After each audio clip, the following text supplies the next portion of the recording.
How about Section 7A hockey? Section 7A hockey. Between the International Falls Broncos and the Greenway Area Raiders. Tim Ringhofer joined by Mike Bolstead here this evening. Happy to have you along here in International Falls on K104 and rjbroadcasting.com and, of course, yourliveevent.com. And if you're listening on the range, we're happy to have you along on KMFY 96.9.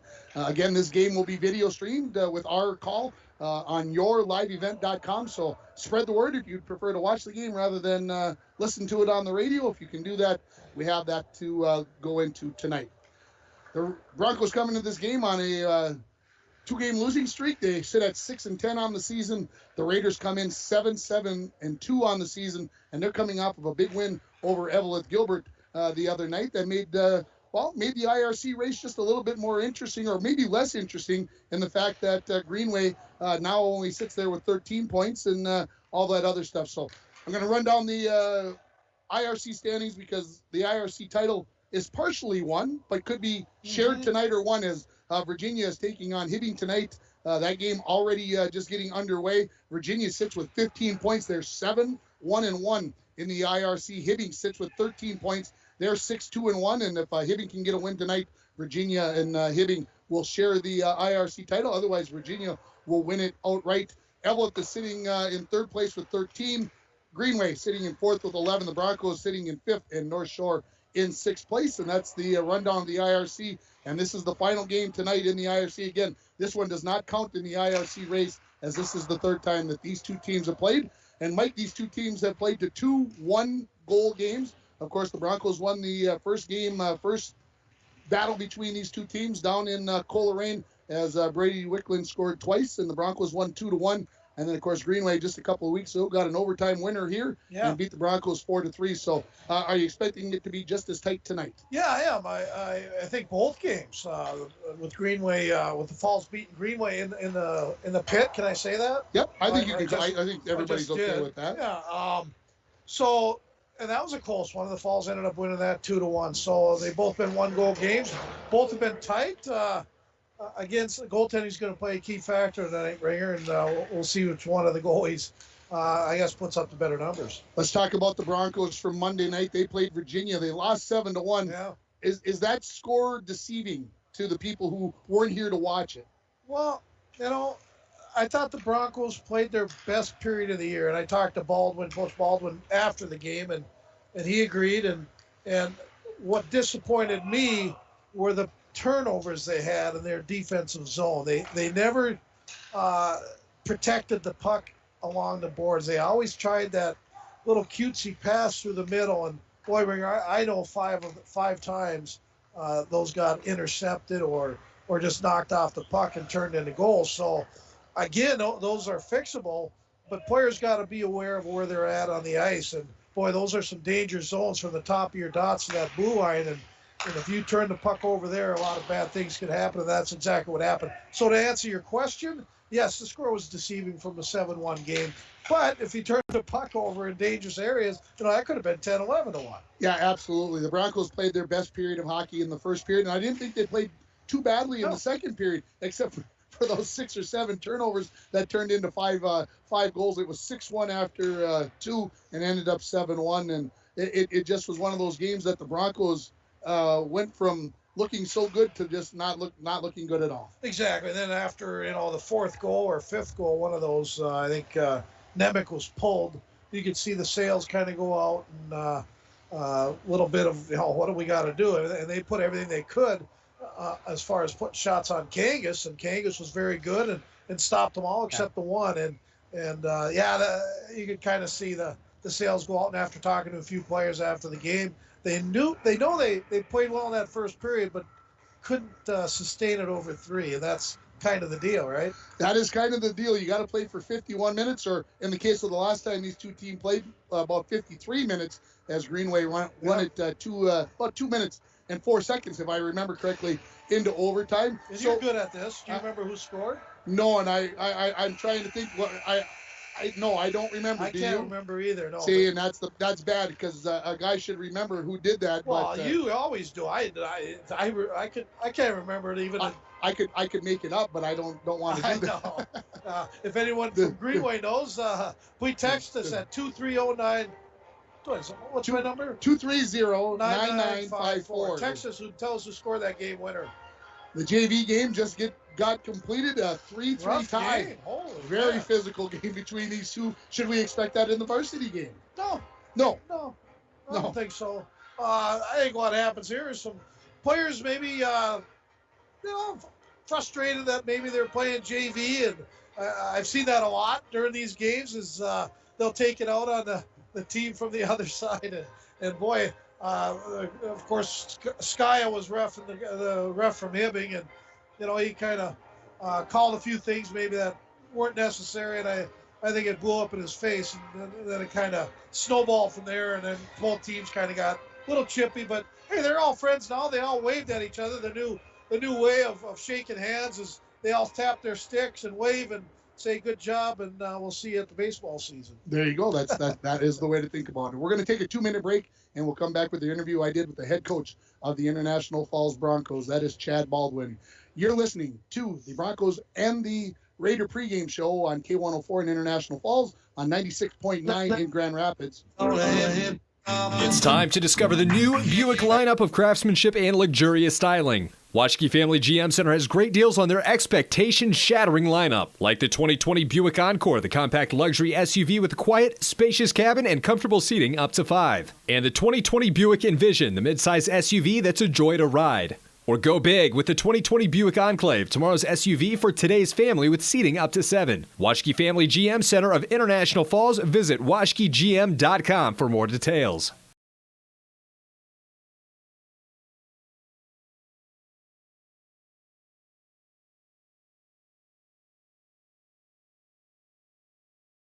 Expectation-shattering lineup, like the 2020 Buick Encore, compact luxury SUV with a quiet, spacious cabin.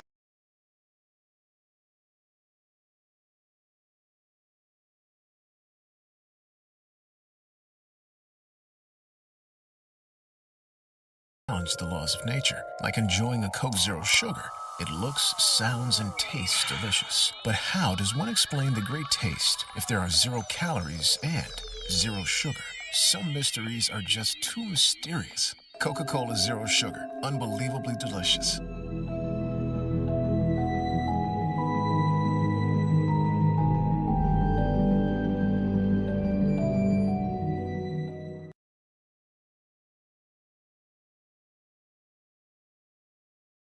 Broncos sports and athletics. The Dent Shop of International Falls knows they need the same qualities when it comes to fixing your vehicles. Steve and his staff at the Dent Shop wants everyone to know that they also do car detailing, install high-performance remote starters, and offer glass replacement service with both pickup and delivery of your vehicles. The Dent Shop of International Falls, way more than just dents. Located on Highway 53, right behind the Mini Freedom store.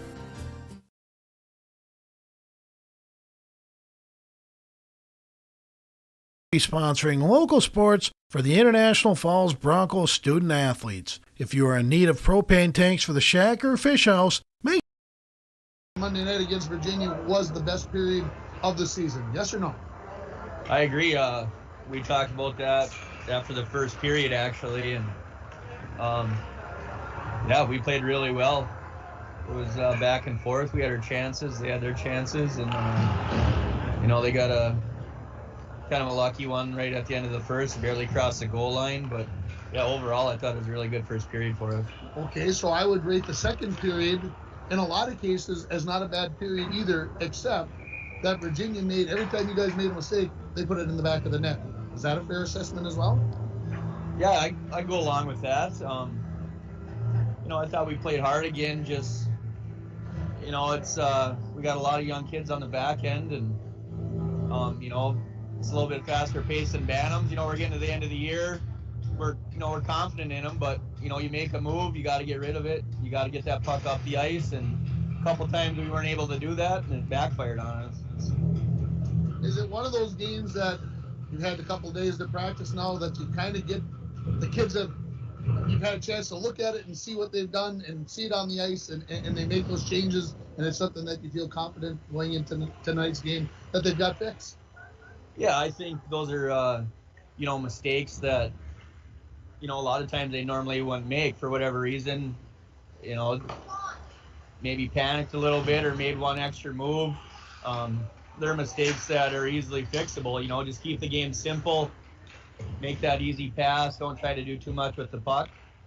And I don't see any reason why we shouldn't be able to make those changes and have a successful game tonight. 3 times you get to play the Greenway Raiders here tonight, and of course 2 1-goal games. You guys won the first one down there 2-1. They won here a couple of weeks ago in overtime. And do you expect everything just as tight tonight as it was the first 2 times? Yeah, I think it's going to be a nail biter. It should be a fun one to be a part of. The fans should be in for a close game, and that's all you can ask for this time of year is a good effort out of the boys, and hopefully we can string a couple together here entering playoffs. Talk to me a little bit about that first line. You had Hell and Wickland and Cooper Levine together for a couple of weeks now. You're still liking the mix there? Yeah, they're still playing pretty good together. It's a time of year when your seniors need to step up. They need to lead. They need to lead by example and take that next step and give us a little jump, maybe pop a couple extra goals in big games, and we're expecting that out of them tonight. Just going to roll your 3 lines one after another tonight, or is it something because you got last change and we're getting close to the playoff time that you start monkeying around with things and trying to maybe match up lines?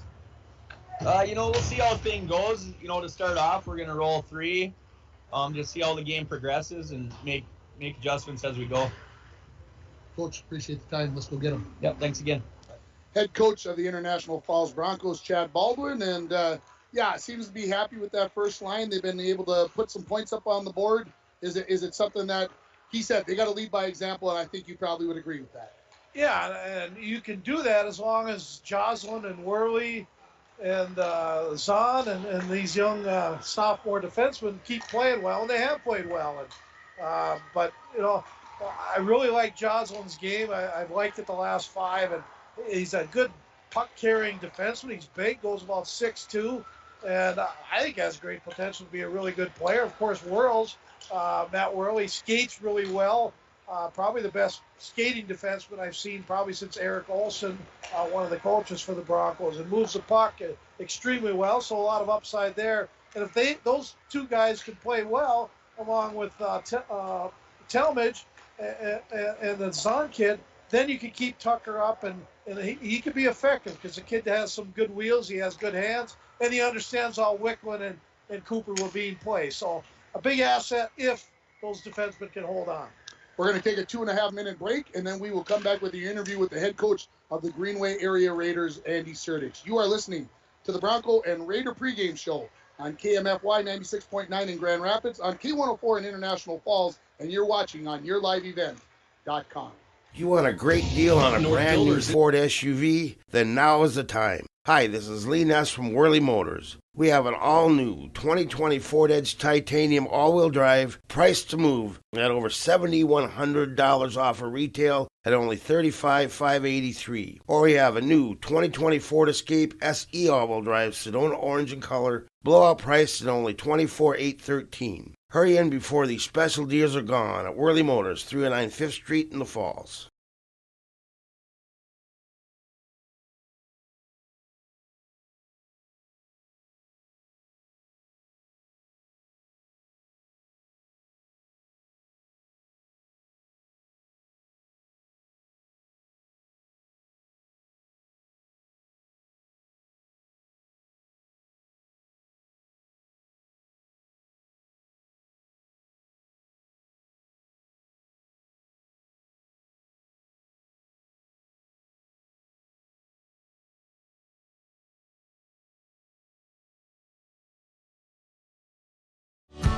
Enbridge's Line 3 replacement project will create thousands of family-supporting jobs. This $2.6 billion private investment in Minnesota will be an economic boost, bring extra county tax revenue for years to come, and a secure and steady supply of North American oil to fuel Minnesota's quality of life. We're focused on safety and ready to get to work. Learn more at enbridge.com/line3US.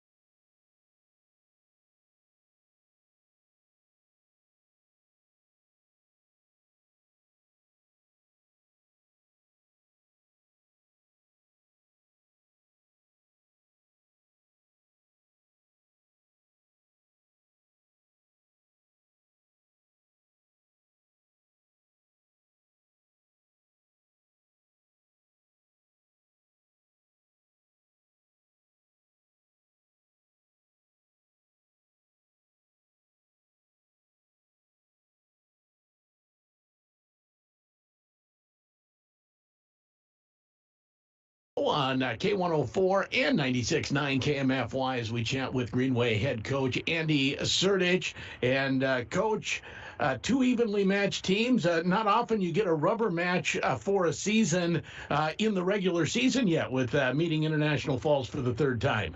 No, this is one of the positives of our different year this year. We get a third game with Falls and one win each so far. So it's an even matchup. We got to come ready to play because it's always difficult going up there and playing.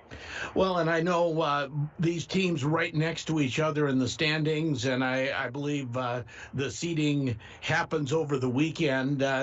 How important is this game for both teams tonight?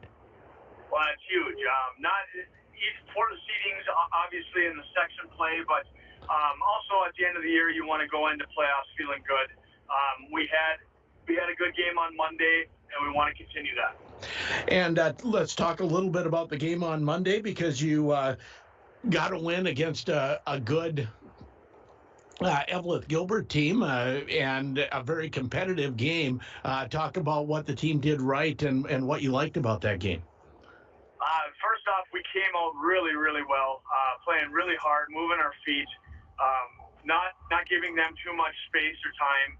So we started off really well. We popped a couple quick goals, and then they made it interesting at the end. But overall, I was happy with our effort. Each time I come on here, that's kind of what I talk about is our compete level and our effort. And for that was our best compete and effort for the whole year, that game on Monday. So I was really happy. And we've already mentioned that the games against International Falls have certainly been very tight. And what are some of the challenges going up and playing in Bronco Arena for both the drive and also the team that you're facing? Well, sure. When the drive, you got, especially on a day like today with this new snowfall, hopefully that will not, deter us at all from being ready for the game. But you go up there, they have some very skilled players on their side. They have a good goalie. After playing them twice, I think our team knows, how we have to play and how we have to come ready. Because if we don't, they will jump all over you. So it's going to boil down to, just like most games in the IRC this year, is whoever works hardest and does their game plan the best is probably going to win. And talk a little bit about what you foresee seeding-wise in Section 7A. I know if you drop down into that seventh spot, you end up with a play-in game. So talk a little bit about what you see coming up. Yeah, it's tough. I mean, you have that 3 through 7 is pretty jumbled up. We have some quality wins against Hibbing, a tie and a win against Evelyn. So I think we've set ourselves up pretty well for not having to play that playing game. But this game tonight is a big one for that also. But 3 through 5, who knows? There's a lot of ties. There's a lot of splits during the season. So that's going to be something we're going to have to deal with this weekend. Well, and maybe you'll have a few different ballots as far as figuring that out on your coach's vote. Is that what you foresee? I think so. Usually you go into these coaches meetings and seating meetings and it's pretty well determined by the standings who's where. But this year it might be a little tougher to have, to hand in your ballot confidently. Well, good luck tonight. And I know the Saturday end of the season against Denfeld, and we'll talk to you when playoffs roll around. All right. Thank you. And that is head coach of the Greenway Raiders, Andy Surdich. Greenway and the International Falls Broncos coming up on K104 International Falls 96.9 KMFY for Bronco and Raider Sports. I'm Sheldon Willis.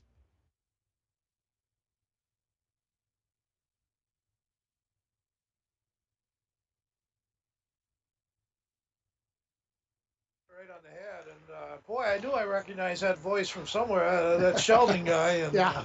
I like how he calls himself Willis now. Maybe I should need a radio name. You need a radio name like Mike.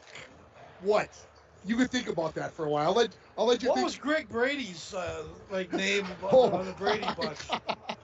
Johnny Bravo. Johnny Bravo. Mike Bravo. Mike Bravo. There you go. See, you never know what you're going to hear on the pregame show, folks. Or for that matter of fact, during I can't believe you remember that. Johnny Bravo. Hey, something just stick in your mind. He was talking about the fact when we talked before the game.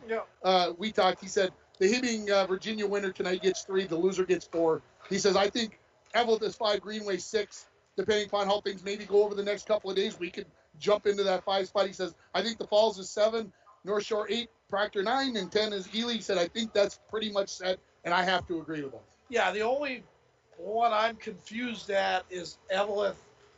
I think they got the 3rd best team in section Region 7. Greenway didn't think so. Again, what I like about Surdich is, and I say it all the time, Ringer, not trying to put myself in the category of a Coach Surdich, but the game's easy when you go out and work hard and play the game the right way, right? Yeah. So that's basically what he says, and that's the reason some games are being decided in the IRC Section 7, I guess, games, is because whoever works harder than the other ends up winning. And you keep telling the kids that, it's when the kids want to listen on that particular evening. Sure. But there won't be a lack of work tonight in this one. I'm expecting both teams to come out and try to score that first goal, because I think it's going to be pretty doggone important. Yeah, obviously with 2 1-goal games in the past, that first one could be a big one. I would say we're about 20 minutes away from the drop of the puck here. So what we're going to do is we're going to take a 2-minute timeout, and we're going to come back and we're going to talk district tournaments. They get started this weekend. We can do that. So we'll spend a few minutes in our next segment talking about that. So again, we'll take a 2-minute break here in the pregame show for the Broncos and the Raiders. You're listening on K104 in the Falls, on 96.9 in Grand Rapids, and you're watching on yourliveevent.com. In sports, if you think joy only happens.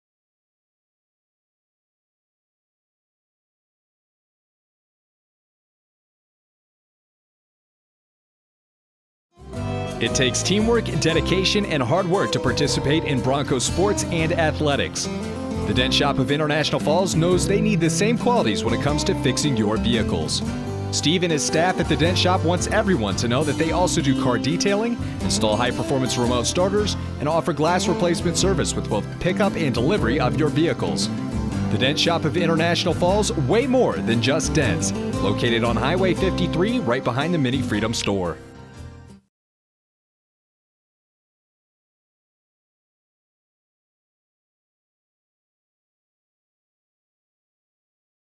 Has great deals on their expectation-shattering lineup, like the 2020 Buick Encore, the compact luxury SUV with a quiet, spacious cabin and comfortable seating up to 5. And the 2020 Buick Envision, the midsize SUV that's a joy to ride.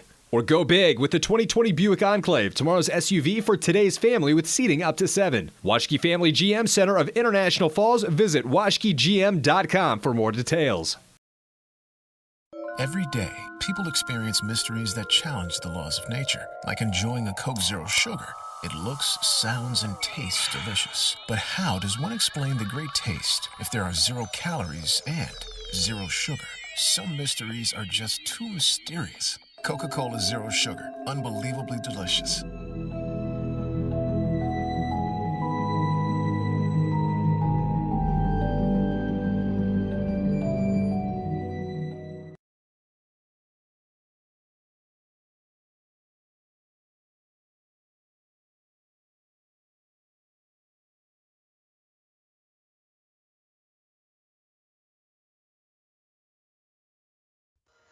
Back at Bronco Arena, the team's just getting ready to leave the ice. The Zamboni will come out and do its thing, and then we'll get the teams back out and get this thing underway a little late. The JV game, again, a 3-3 tie, had a little extracurricular in that game, took a little time to sort things out, so that game took a little longer than maybe we would like it to, but we'll deal with it.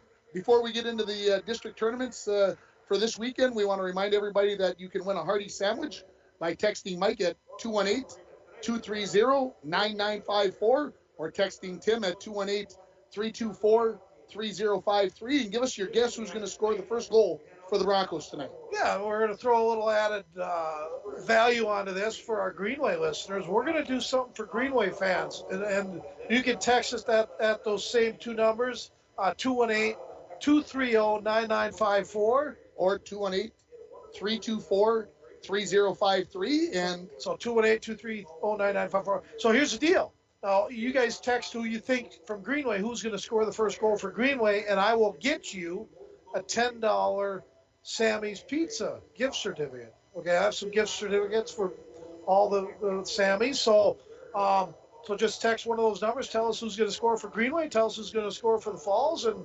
we'll have a little fun with it. We'll have some fun with it. Yeah. So district tournaments coming up this weekend, and of course in International Falls is going to be the Pee Wee B tournament. That tournament will be held completely at Cary Park. There's 3 games on Friday, 5 on Saturday, and 2 on Sunday. And the Bronco Bees, the Pee Wee Bees, they'll get to play in the first game. They're the number 4 seed. They take on Evelyn Gilbert Masabi East. Greenway comes in as the number 6 seed in the Pee Wee B tournament. They play at 6 o'clock on Friday night. And for those people who are listening from the Greenway area, right now the plan is all those games will be live streamed on the Bronco YouTube channel, YouTube page. So you go to YouTube and you search for ISD 361, home of the Broncos, and there'll be a camera there, hopefully following the puck, and it's just going to be one live stream all day on Friday, one live stream. There'll be audio Kids only for might do audio. Yep. kids might do some audio for the games, Yep. but otherwise it's just going to be the camera going back and forth and hopefully showing you the scoreboard every once in a while and everything else. So hopefully that's all going to work out in that direction. So that's the Pee Wee B tournament. The Pee Wee A tournament, the International Falls Broncos also come in the number 4 seed there, and they play number 5 Greenway. So the future Broncos and the future Raiders will get a chance at 10 o'clock on Saturday morning down at Hibbing at the fairgrounds to open up the Pee Wee A tournament. So yeah, Hibbing's the number 1 seed there, and Hibbing has some good pro. I know their Bantams are good too, and their program's starting to turn around. And we need more IRC teams to start turning it around, like Greenway did a few years ago with Lawson and Tremblay and that was a Johnson kid, and those are special players, and we need to get more of those players around the IRC so we can knock this Hermantown team off its pedestal. I mean, I'm tired of that. And so we need to start it right here in these youth program tournaments, and we'll get it. This is normally played over Veterans Day weekend, so we're about President's Day. President's Day weekend. So we're about a month later than normal, of course, but it's good to see they're still having them. The the Bantam A tournament, is going on in Coleraine, and the Bronco Bantam A's come in as the number 5 seed. They will play at 9 a.m. on Saturday morning. Greenway comes in as the number 2 seed. They'll be taking on number 3 Greenway. Virginia, the number 1 seed, and Coach Surdich was very pleased. He said, we've got a very nice Bantam A team coming up. He said, we've got some 9th graders that are going to step in the next couple of years and really make additions to our high school program. There you go. There you're talking about it right there. And that's, again, I'm so happy that Ely, and that's the biggest thing I noticed on this, is they got a Pee Wee A team for probably the first time ever or in a long time. Yeah, I was really pleased to see that Ely jumped up into the A-level program. It's only going to be better for the program. And, again, we need to all get better up here in the north. Those games start with the tournaments start on Friday and or Saturday. So get out. I know you really can't support those teams unless you probably have a player on there for certain places, just because due to the restrictions on people at the games. But hopefully you get the businesses and the people get out and enjoy the games this weekend. We're going to take another break here for 2 minutes, and we'll come back with more from Bronco Arena as we get set for the Raiders and the Broncos in boys hockey. You're listening on KMFY 96.9 in Grand Rapids, K104 in International Falls, and you're watching on yourliveevent.com. It's time to discover the new Buick lineup of craftsmanship and luxurious styling. Washke Family GM Center has great deals on their expectation-shattering lineup, like the 2020 Buick Encore, the compact luxury SUV with a quiet, spacious cabin and comfortable seating up to 5. And the 2020 Buick Envision, the midsize SUV that's a joy to ride. Or go big with the 2020 Buick Enclave, tomorrow's SUV for today's family with seating up to 7. Washke Family GM Center of International Falls. Visit washkegm.com for more details.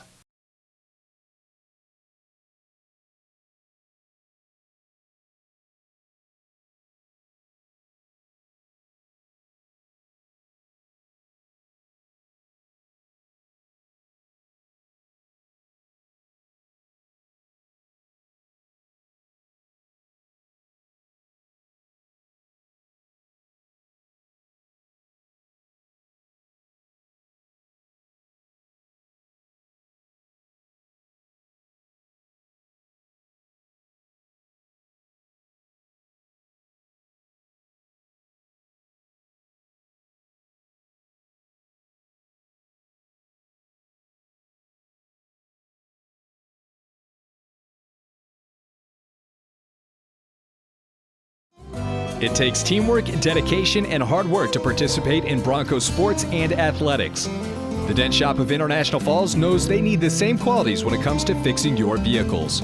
Steve and his staff at the Dent Shop wants everyone to know that they also do car detailing, install high-performance remote starters, and offer glass replacement service with both pickup and delivery of your vehicles. The Dent Shop of International Falls, way more than just dents. Located on Highway 53, right behind the Mini Freedom store.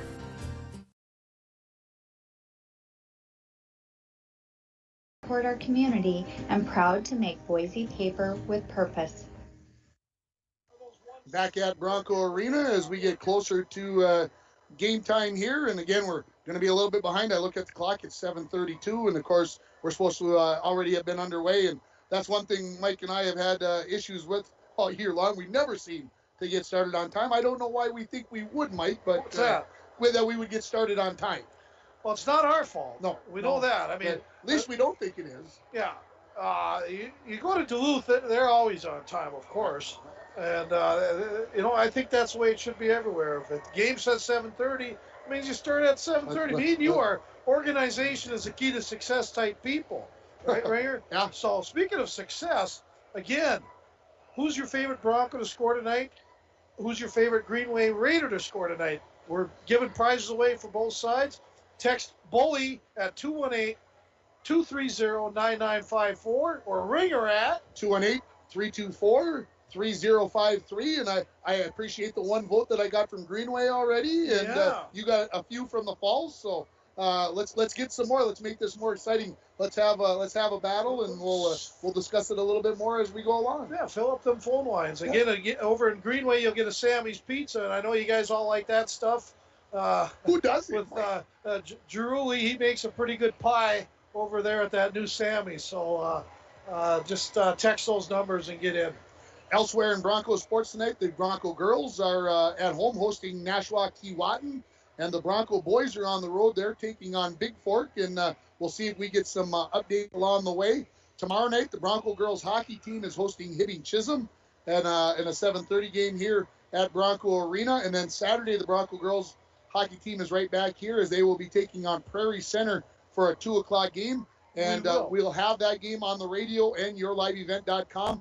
If you heard any scuttlebutt about that we were doing the Hibbing game tomorrow night for the Bronco girls hockey, we are not doing that game on the air. And then, of course, Tuesday, the Bronco girls will be heading for Hermantown, as they will more than likely, unless there's some major glitch in the QRF, they'll be taking on Proctor Hermantown in the first round of the playoffs. That game starts at 6:30, so we'll start with a pregame at 6 o'clock, and we'll hopefully have the drop of the puck at about 6:30. I didn't even ask, and it's rude of me. You're taking a little bit of time off to go to that? I am taking a little bit of time to go off. Okay, so you tell me, we don't have to say on air, but you tell me when I need to pick you up. I will make sure we go to a really good place that has chicken wings after the game. After the game or before the game? Hey, I know Chris likes those wings. So I'll bring him back a to-go box for the next day. There you go. Yeah, he's a bachelor. He doesn't mind cold chicken wings, right? Good-looking guy for being a bachelor. Oh, that's really going off the. I always said when I was young, I said I got to get married earlier because this is the best I'm going to look. I got married at 22, 23 years old. I said I better go because nobody's going to take me when I'm in my 30s. So. I think Chris is working on Saturday as well. You've got the Bronco boys at home against Proctor on Saturday afternoon, so we'll have that on. That is only going to be on the radio, right? I've got to make sure that we've got that, and then of course all the playoffs start on Monday with Little Fork girls basketball, Little Fork boys basketball on Tuesday, along with the girls hockey, and then it gets a little bit crazy. Yeah, we're gonna.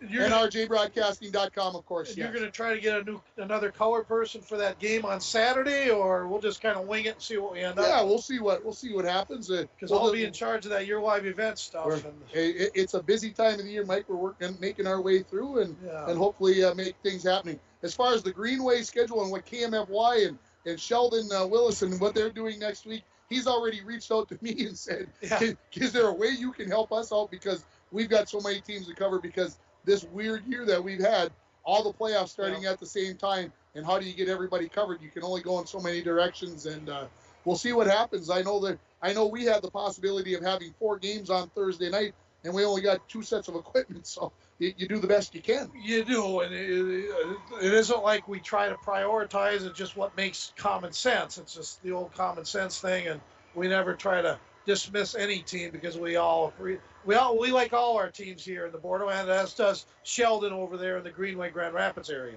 We're going to take another 2-minute timeout, and we'll come back with the starting lineups, and then we'll get out of the way for the national anthem, and then hopefully we're going to have some Section 7A hockey here as the Greenway Raiders and the Broncos do battle here at Bronco Arena. You're listening on K104 in International Falls, on 96.9 in Grand Rapids, and you're watching on yourliveevent.com.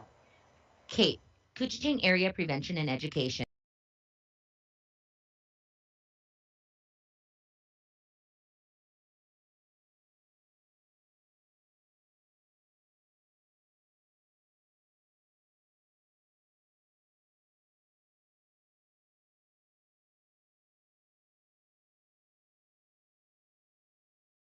It's time to discover the new Buick lineup of craftsmanship and luxurious styling. Washke Family GM Center has great deals on their expectation-shattering lineup, like the 2020 Buick Encore, the compact luxury SUV with a quiet, spacious cabin and comfortable seating up to 5. And the 2020 Buick Envision, the midsize SUV that's a joy to ride. Or go big with the 2020 Buick Enclave, tomorrow's SUV for today's family with seating up to 7. Washke Family GM Center of International Falls. Visit washkegm.com for more details. It takes teamwork, dedication, and hard work to participate in Broncos sports and athletics. The Dent Shop of International Falls knows they need the same qualities when it comes to fixing your vehicles. Steve and his staff at the Dent Shop wants everyone to know that they also do car detailing, install high-performance remote starters, and offer glass replacement service with both pickup and delivery of your vehicles. The Dent Shop of International Falls, way more than just dents. Located on Highway 53, right behind the Mini Freedom store. Enbridge's Line 3 replacement project will create thousands of family-supporting jobs. This $2.6 billion private investment in Minnesota will be an economic boost, bring extra county tax revenue for years to come, and a secure and steady supply of North American oil to fuel Minnesota's quality of life. We're focused on safety and ready to get to work. Learn more at enbridge.com/line3US.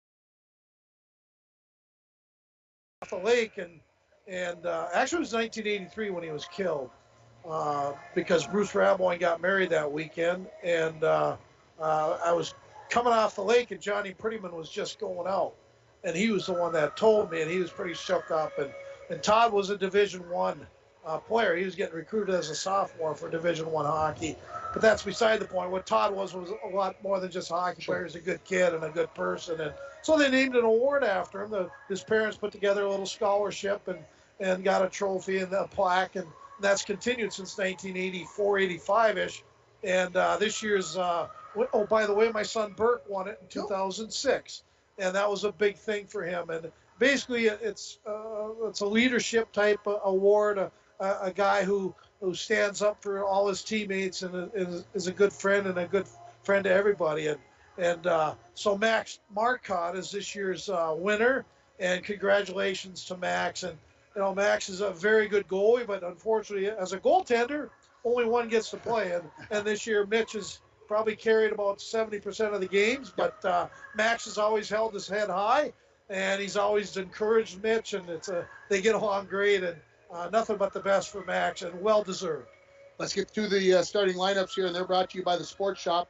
They have equipment and expertise to keep you on the ice, on the trail, or wherever you may play. The Sports Shop in downtown International Falls as the Broncos come onto the ice.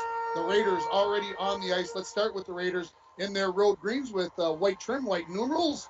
And that nice Kelly green that that's a good color. That my high school had the same color. I enjoy that. Starting in goal for, I think, about the 17th, 16th time this year, Nathan Jurgensen, the junior. And I look at his stats, 90.69 on the save percentage, 3.18 goals against average. Starting on the defense, a junior number 23, Bodie Jorgensen. And we both like him. We remember him from the last game. Aiden Ryla is the other defenseman that gets the start. He was the one who had the overtime winner against the Broncos in that game up here at Bronco Arena a few weeks back. On the forward line, starting on the left-hand side, Derek Davidson, 4 goals, 5 assists for 9 points on the season. On the right-hand side, Ty Donahue, the senior, 4 goals, 7 assists, and 11 points on the season. And then Ezra Carlson, the junior, he's got 4, 5, and 9 at the center position. The other lines for Greenway, Bo Carlson, Aiden Springer, Carter Klein, and Cade Predovich, Joe Herfindahl, and Austin Starley. What are you looking for, boss? Oh, I got to add another name to the list. People just keep texting, man. Yeah, I've got it here somewhere. You just keep doing your thing. We'll do it in the next It's right there. And for the Broncos, starting in goal, as we've already mentioned, is going to be Mitchell Nemec. Mitchell's, as we mentioned, I think this is going to be his 14th start of the season. He's got an 89.69% save percentage. His goals against is 4.17. Starting on the defense, a senior number 18, Joe Talmadge. And the other defenseman will be junior number 19, Ben Glowak. Starting on the forward line, Tucker Hell on the left-hand side, 3 goals, 13 assists for 16 points. Cooper Levine on the right-hand side, the senior, 11, 12, and 23. And then the leading scorer in the IRC at this point of the season, Brady Wicklund is the center, 16 goals, 11 assists for 27 points. As these teams get ready to face each other for the 3rd time this season. And again, both games were 1-goal games previously to tonight, so we're not expecting anything different away. We're going to take a 3-minute break, and we will come back with the drop-up. Go ahead. Yeah, one thing, hey, we want to welcome Chris Norton over to Bronco Arena. His first time over here. Of course, he's normally play-by-play on basketball and helping on the Your Live event, making sure the video feed gets out there. So thanks to Chris Norton. He's a rock star, and we'll have a good game tonight. We'll take that 3-minute timeout. You've been listening to the Bronco and the Raider pregame show on KMFY 96.9 in Grand Rapids, on K104 in the Falls, and you've been watching on YourLiveEvent.com.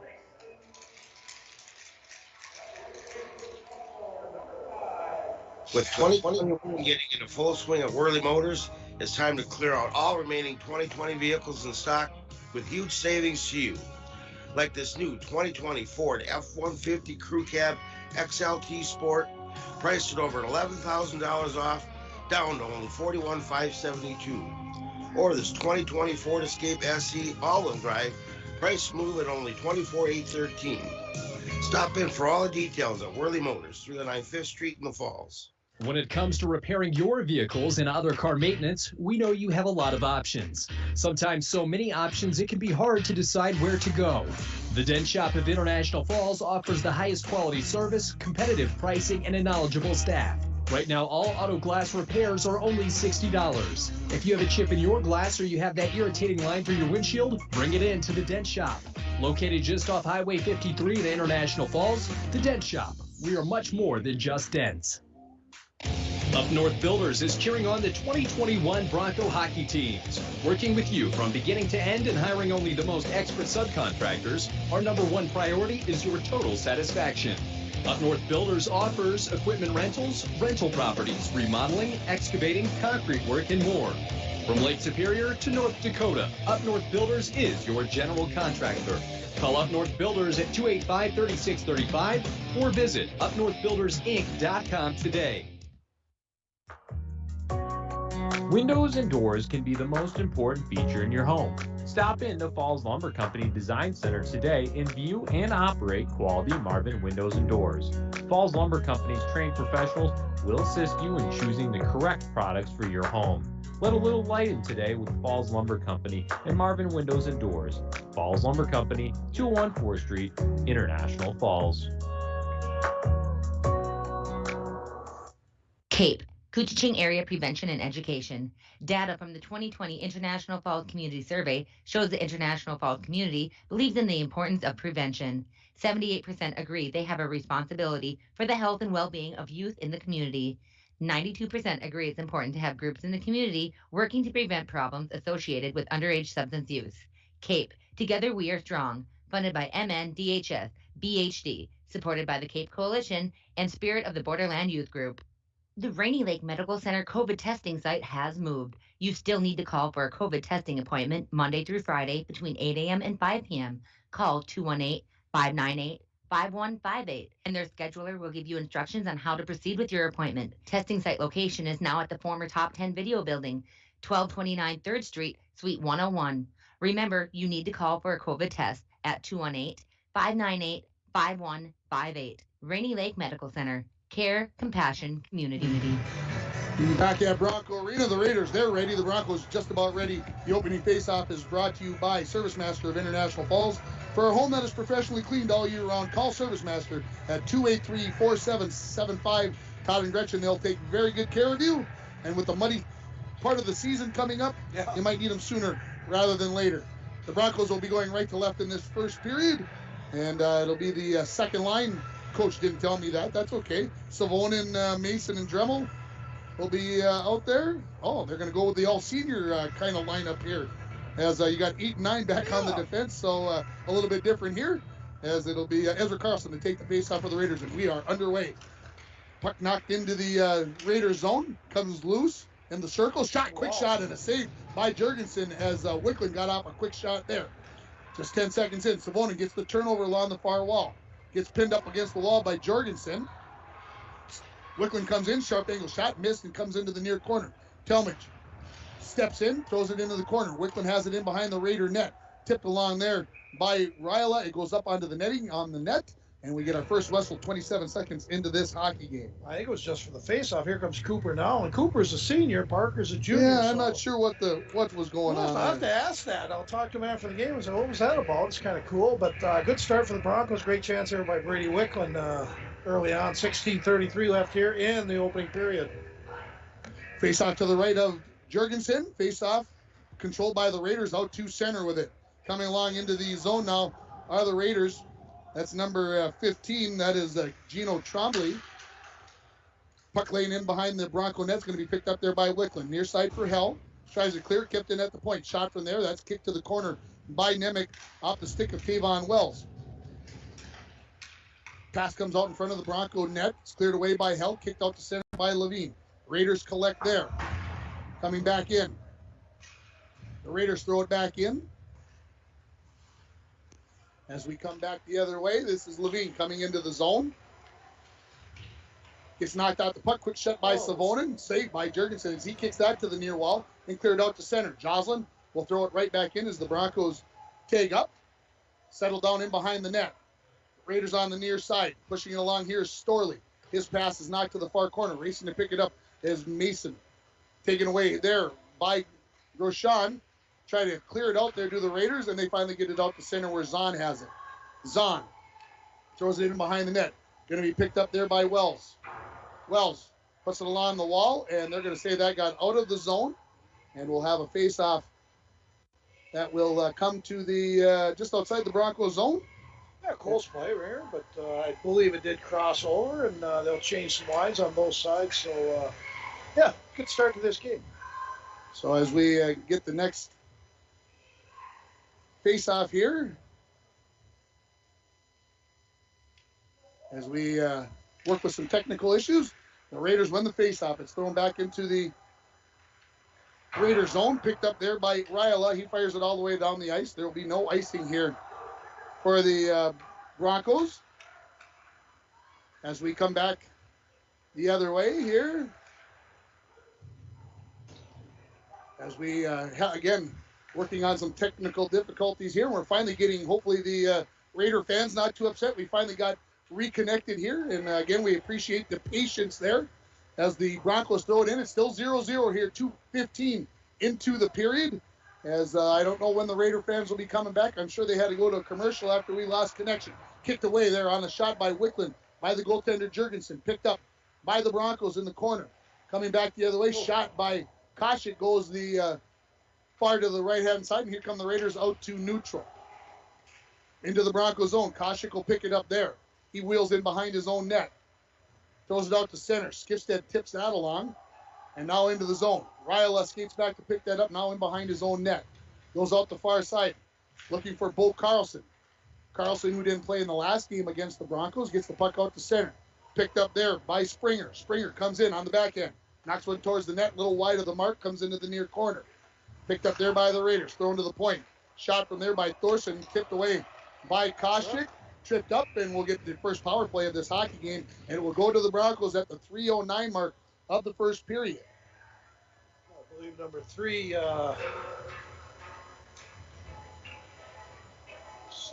That is going to be Wyatt Thorson. That will take the penalty there for the Raiders. So the Broncos get on this power play. This power play brought to you by Dr. Lorelei Locker. She's an optometrist in Fort Francis, Ontario, Canada, and of course a sponsor here of our power play. So thank you, Lorelei. Face off to the right of Jurgensen. A little adjustment there for Maska for one of the Raider players. That's Ty Donahue as he takes the face off against Levine. Levine wins it back to the point to Wicklund. Wicklund skates parallel to the blue line to Savonin, top of the left circle. Shot, misses the mark, goes to the far wall. Davidson picks it up there and fires it out to neutral where Wicklund picks it back up, wheels back into his own zone, comes to the near side. Puck comes up in the air, bouncing around. Davidson finds it, throws it into the Broncos zone where Wicklund will recollect. Broncos on their first power play of the hockey game. 13:25 remaining in the first period. No score on your Rainy River Community College scoreboards. Savonin into the Raider zone. Now in behind the Raider net. Comes into the near corner. Waits. Plays it out to the point to Wicklund. Wrist shot. That hits traffic. That hit Mason. Goes into the far corner. Davidson tries to clear. Kept in by Hell. Throws it in to the near corner where Cooper Levine has it. Levine to Savonin along the near half wall. Pressured there. Knocked off of his stick. Picked up by Donahue, and he'll skate it out to neutral. Gets to the red line. Tries to throw one in. Tied up. Works it to the far wall, now sends it in, and the Raiders will get 4 fresh penalty killers on. 55 remaining in the Bronco power play as Hell comes from behind his own net. Out to center to Mason. To Savonin, they don't connect. This is picked up by Ezra Carlson. Knocks it towards the Bronco zone. Coming off the bench was Worley, and he takes the puck away. Talmadge near wall. Stretched out for Skifstead as he skates into the zone, and Koscheck a little eager, and he'll get called for the offside with 12:27 remaining in the first period. No score on your Rainy River Community College scoreboard. Start your voyage at Rainy River Community College. Your future awaits you right here in your own backyard. Rainy River Community College, 285-7722. I like to see Wicklund wind up and let one go. He kind of Gary Souters it back there with wrist shots all the time. And nice idea. You try to be accurate with them, but boy, you got to let that go once in a while. Carlson wins the face-off. Kept in at the point momentarily and then thrown all the way down the ice by Carlson. 28 remaining in the Bronco power play. 12:15 remaining in the first period. Along the near wall. This is Dremel. Catches up with the puck, skates it into the zone. Has it along the half wall. Turns. Top of the circle, shoots. Traffic. Ooh, that deflected and went just wide of the far post and into the corner. Raiders look to clear. Jorgensen had it. Skifstead, sharp angle shot, and a good job by the goaltender Jorgensen as he came out and cut down that angle and comes up with the save with 11:55 remaining in the period, 4 seconds in the power play. No such thing as a bad shot on goal. I saw Skifstead kind of look up to the sky a little bit, and he did have Dremel pretty open there right in front of the net, but that's okay. Always take that shot first and pass second. Face off to the left of Jurgensen here. We'll see if the Broncos get one more attempt here. Of course, the Broncos got to be aware of the penalty guy coming out of the penalty box here as well. Face off is controlled by the Raiders. Yeah. Thrown around the board by Grosjean, and 5-on-5 hockey. Thrown out to neutral, gets past Talmadge. He tried to knock that one down, just couldn't do so. Skating back to pick it up is going to be Glowak. Leaves it for Talmadge in the corner. He overskates it. Wicklund knocks it up to Hell. Hell, cross ice looking for Levine. Behind his back, tap that into the zone. Nicely done by Cooper. He turns in the circle.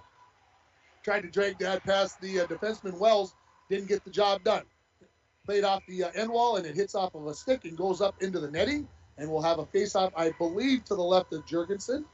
And we'll get fresh bodies out there for both teams. Yeah, this time all brought to you by Napa Auto Supplies of International Falls, your local Napa Auto dealer right here in the Falls, where you can always find quality parts, batteries, and helpful staff. Napa Auto Parts, they're open 7 days a week, Ringer, and they do have batteries. Did I say that? Yeah, you can say that. Face-off, controlled by the Broncos. Shot by Zahn, never got even close to the net. Now the Raiders ready to skate it out to center. This is Predovich. Predovich ridden off the puck there by Zahn. Comes loose. Mason will be the first one there. Plays it into the corner to Joslin. Joslin to Savonin, who tries to clear. And on a second opportunity, he will. Picked up at neutral.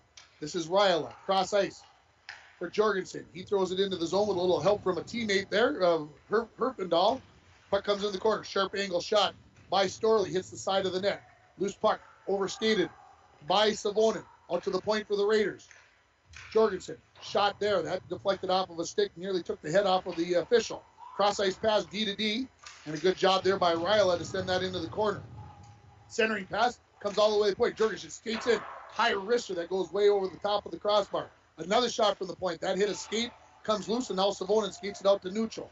Gets to the red line. Tries to dump in as the Broncos are changing behind the play. Raiders would like to do the same, so they dump it back into the Broncos zone. Zahn. Thompson tried to tip that one. Here's Ryla. Skates into the zone. 2-on-2. Good back check there by Thompson to lift the stick. Puck comes loose into the corner.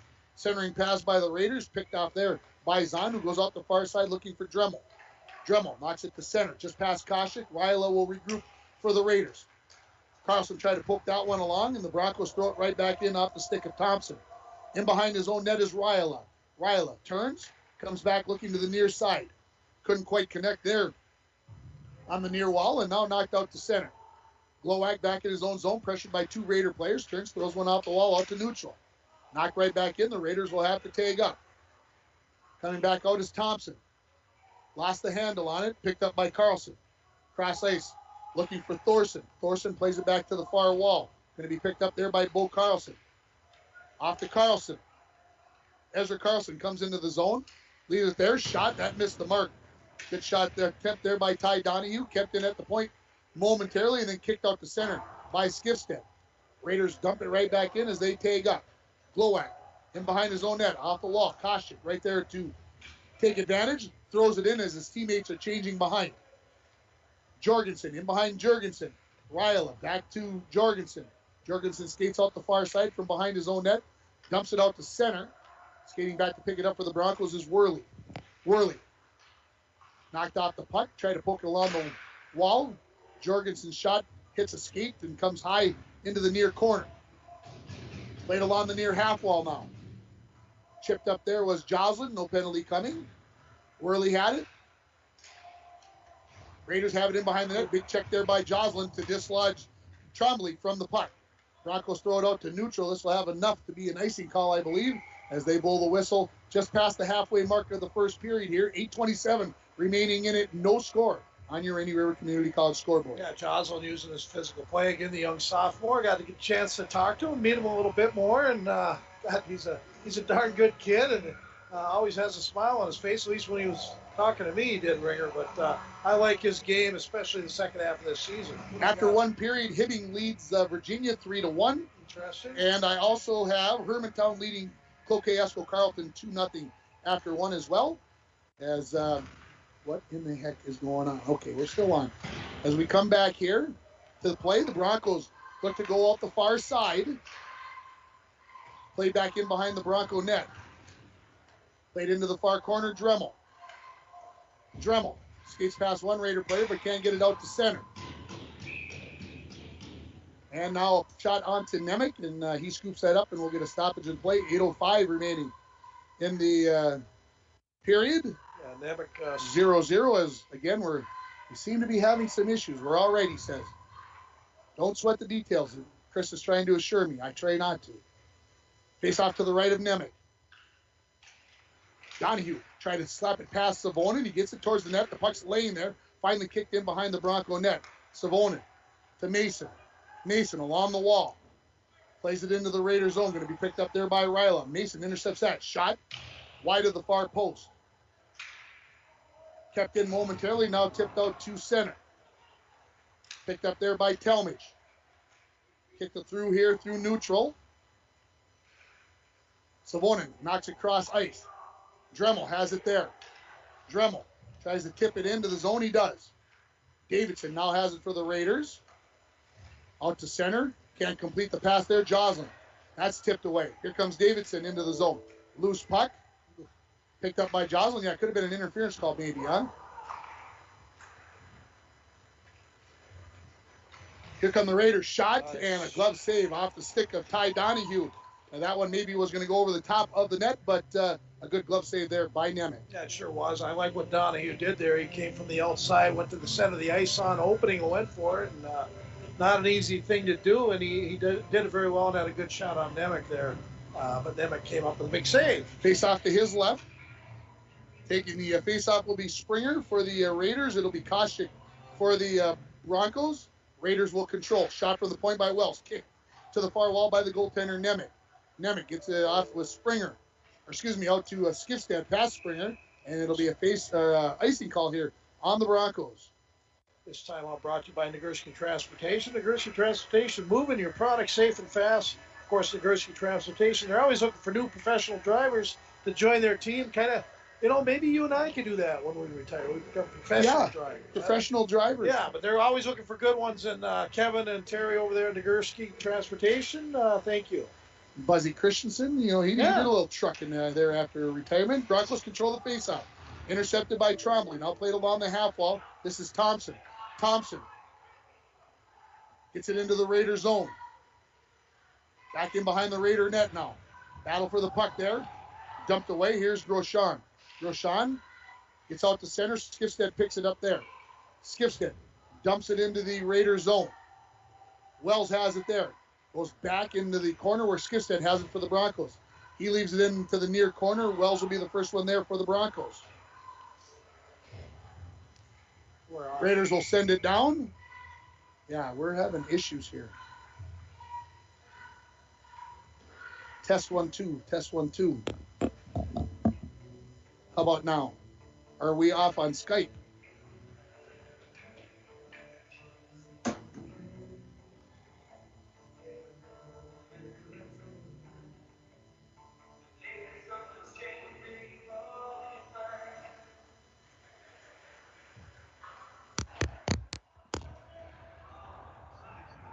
Test 1 2. Test 1 2. All right, back here, I hope, as I see the levels bouncing now. Broncos in their own zone. 6 minutes remaining in the first period. And the score is 0-0 here from Bronco Arena. Broncos dump it into the Raider zone. In behind his own net, Jorgensen tried to leave it for a teammate. Interception, his shot hit a sliding Jorgensen. Puck comes loose, and Jorgensen will pick it up. Jorgensen goes to the far wall, and the Raiders bring it out.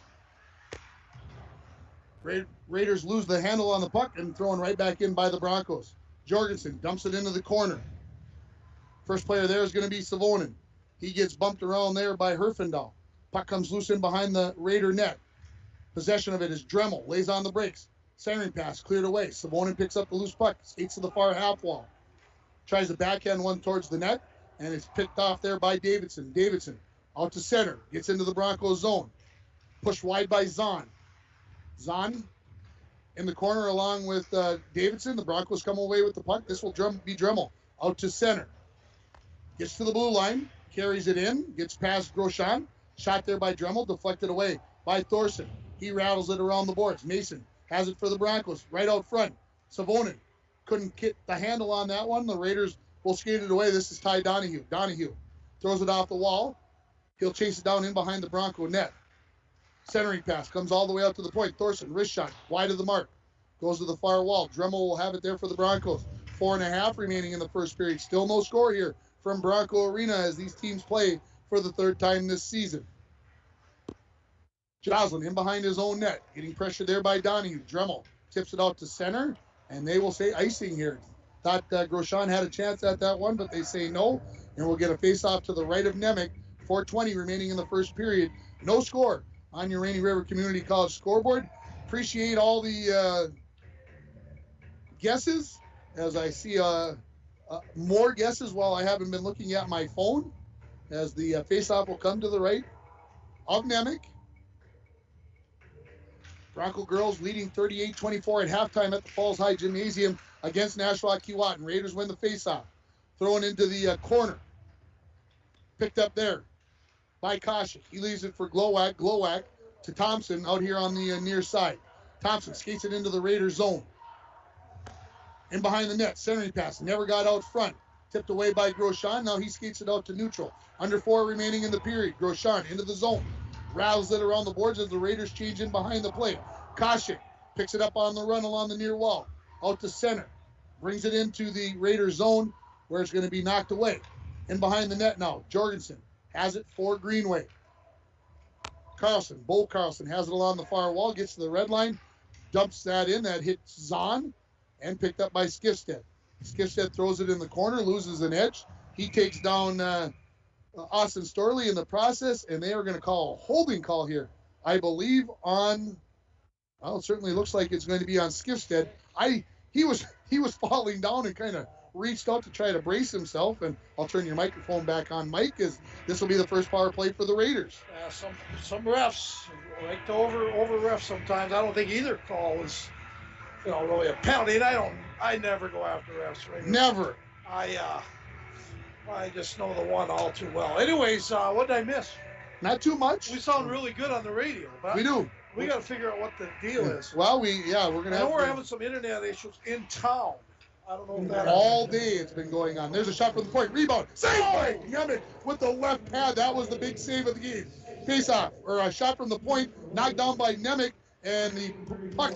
Carlson had a chance, couldn't get a shot on the net. Wow. Raiders humming here.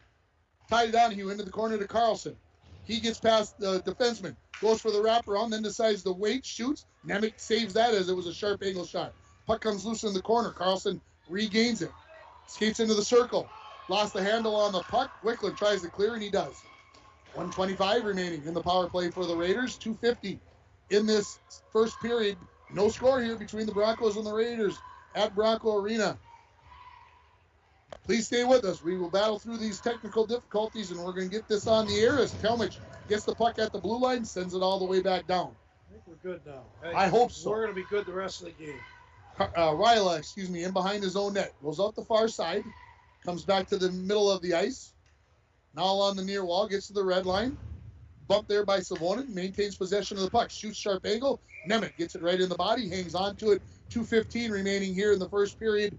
49 in the power play. All three great saves. One really amazing save, and that's our save of the period, brought to you by Dr. Luke Nemec. He's a family chiropractic center here in International Falls, providing chiropractic care for people of all ages. That's Luke Nemec, 409 4th Street, downtown International Falls. And yes, it just so happens his son is the goaltender, Mitch Nemec. Just so happens. That was an easy sell. Yes, it was. Face off to the left of Nemec, controlled by the Broncos. Glowacz tried to go in behind the net. He was pressured, and it was knocked away by Storley. Loose puck.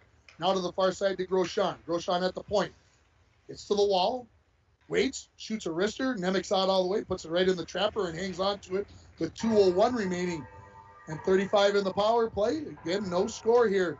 And the shots on goal, 10 for the Raiders, 6 for the Broncos, and it's been that even. It has been even. And, one ref I would take anytime. I don't care if he's from Greenway, is Bobby Zelke. I've always loved how he reffed the games. I know he announces also. He's kind of more of a homer there, but not when he refs. He's a solid ref, and I've always liked when he ref games. Raiders at the point. Grosjean. Shot. That goes wide of the mark. Pinching in from the point is Wells. He gets it in the corner. Centering pass. Kick towards the net. Ooh, and Nemec was... That's one of the Raider things they do on the power play. They try to get you pulled over to one side, and then they go to the back door. And Nemec was expecting that. That puck hit a little traffic and came nearly in on the near pipe. Yep. And Nemec was able to get back over there and cover it back up. Great point 20 there. Remaining in the Raider power play. The 2-minute holding penalty on Skifstead.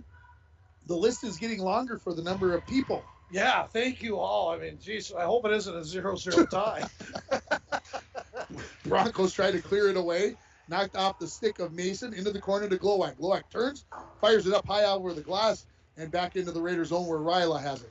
Cross-ice pass D to Jorgensen.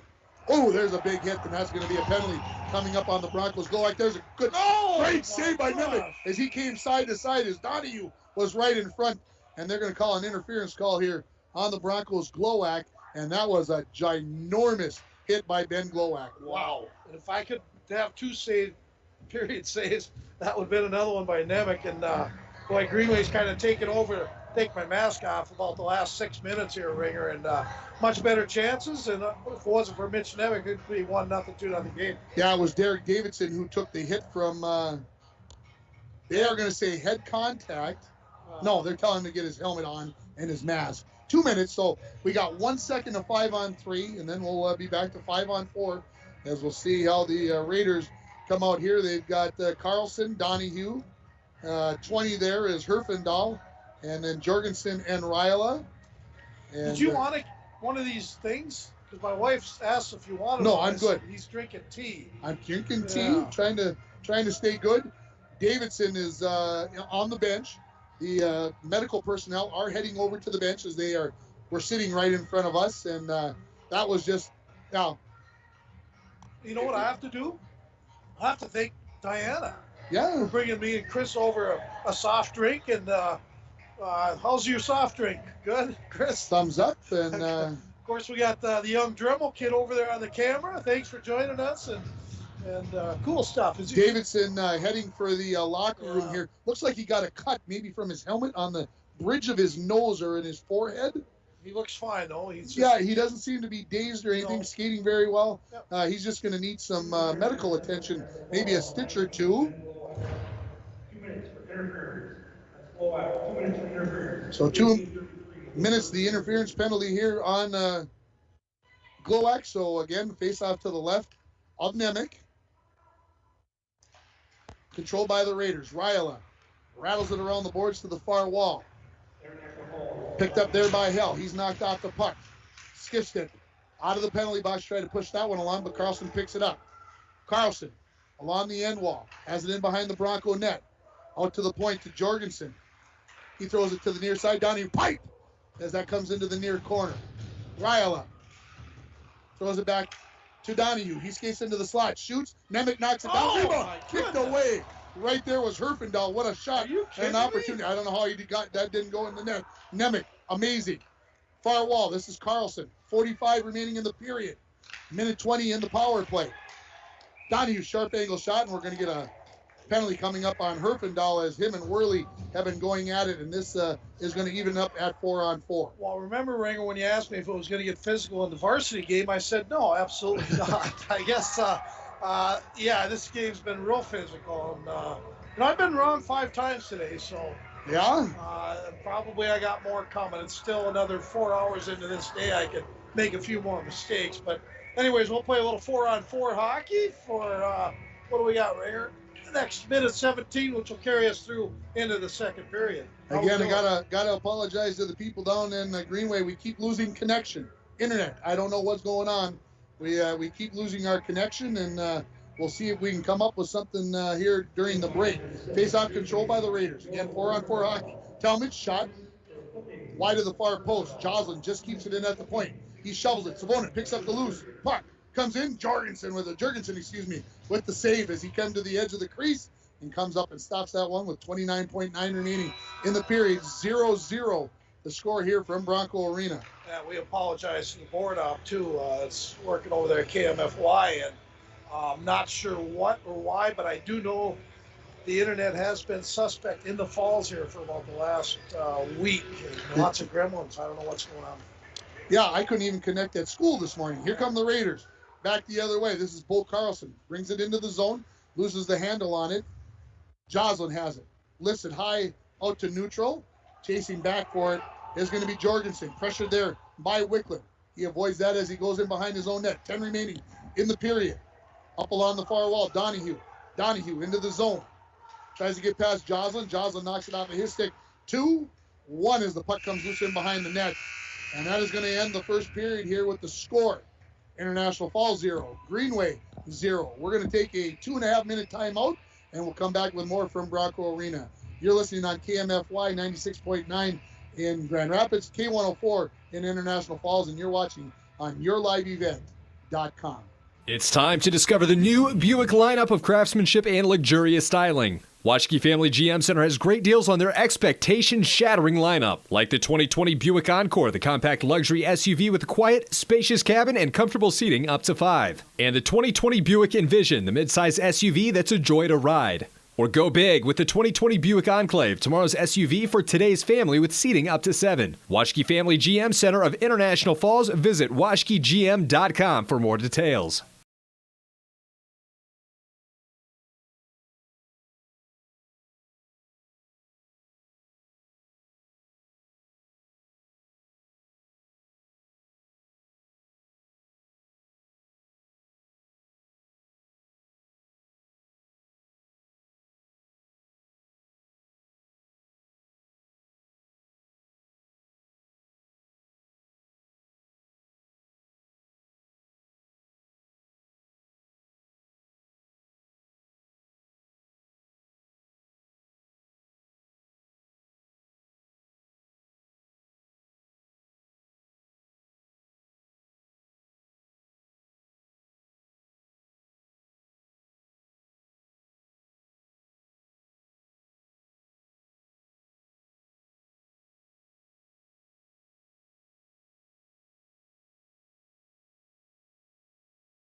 scoreboard. And it was one of those periods, folks. Again, I know we're getting text messages that we are on the air. We're having some issues, hopefully not too many. And again, we apologize as it's been a tough week in International Falls for the internet. But we'll see if we can continue to work through here. And Mike, did one team have the better of it in that period? Well, to be honest with you, I've been kind of running around all over the place, just trying to figure out why and what. And it's basically just internet has been going in and out at our station, and I understand throughout town, off and on for the last week and a half, and it seems to be getting worse, Ringer. And I can sit here and apologize that doesn't do any good. No, because I can't beat technology.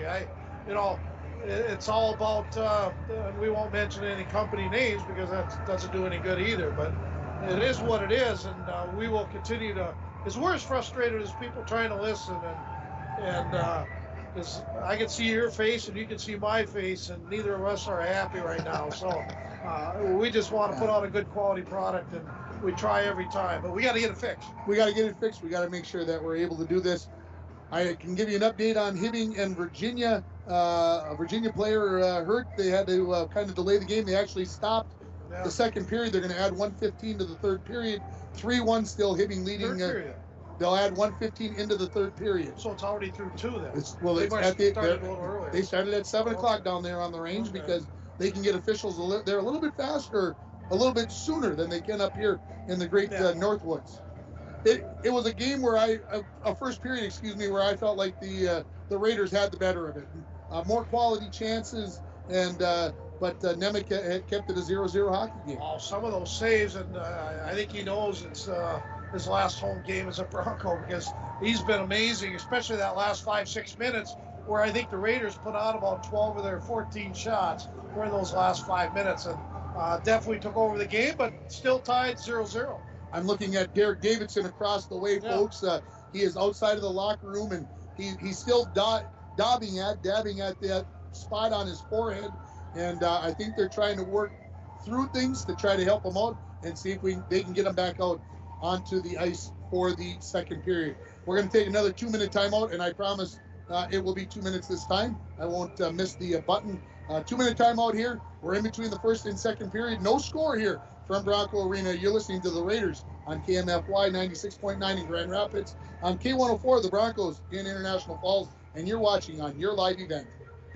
Every day, people experience mysteries that challenge the laws of nature, like enjoying a Coke Zero Sugar. It looks, sounds, and tastes delicious. But how does one explain the great taste if there are 0 calories and 0 sugar? Some mysteries are just too mysterious. Coca-Cola Zero Sugar, unbelievably delicious.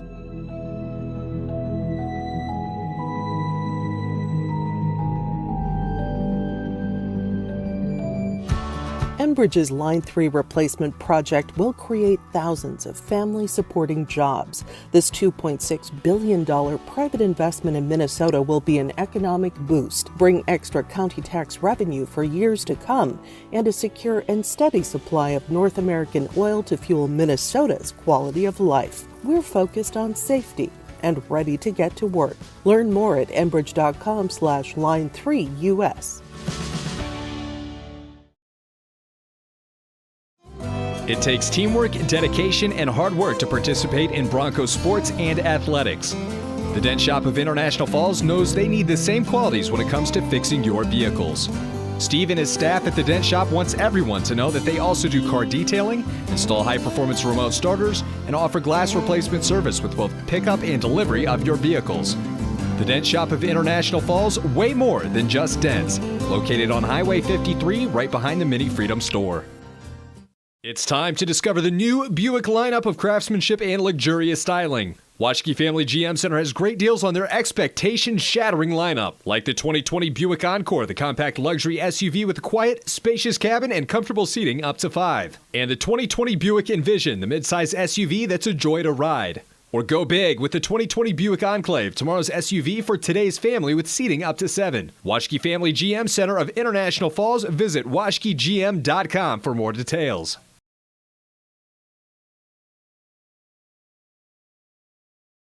Here in boys hockey, and I'm looking at our list of guesses Yeah. For Bronco players, we've got 8 guesses. Some of them are multiple. We've got 5 for the Raiders. Yeah, thank you for participating. Absolutely. You still got time because it's a 0-0 hockey game. We have no real big rules. Yeah. So 218-230-9954 for Boley, or 218-324-3053 for myself. Send us a text if you still want to get in and give us a guess who's going to score that first goal for either team. That would be just fine. And boy, I'll tell you, I'm kind of surprised that the Raiders didn't get one there, because they had 2 or 3 really good chances on this extended power play that they had. Yeah, and Nemec on 2 of them, Ringer, were just spectacular mode. I mean, if you're watching on your live event, you could have seen that, and just amazing. I'm not sure we got our instant replay going or not tonight, Chris, but just some really quality saves. And at the other end, Jorgensen played really well early in that first period and kept the Broncos off the board. So I guess it was a tale of 2 different half the period. As first half was probably the Falls, and Greenway took over in the second half. What are we expecting in period number 2? Wow, I mean, you asked me if it was going to be a close game, and I thought yes, it was going to be. Well, 0-0 after 1, that's a good start. I expect the same thing. I think that first goal is still going to be very important, and you don't want to play behind in this game. Yeah, we talked about the physicality of it. Yeah. The JV game was very physical, especially in the later parts of the second and all the way through the third period. And this game is exactly the same here. As we're going to take another break. Yeah, let's take a break here, and good music going on. For another 2 minutes, and then we will come back with the second period. No score here from Bronco Arena. You're listening on 96.9 in Grand Rapids, K104 in International Falls, and you're watching on yourliveevent.com. It's time to discover the new Buick lineup of craftsmanship and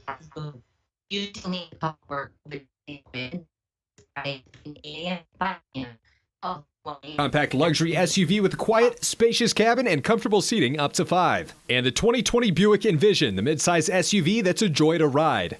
Or go big with the 2020 Buick Enclave, tomorrow's SUV for today's family with seating up to 7. Washke Family GM Center of International Falls. Visit washkegm.com for more details.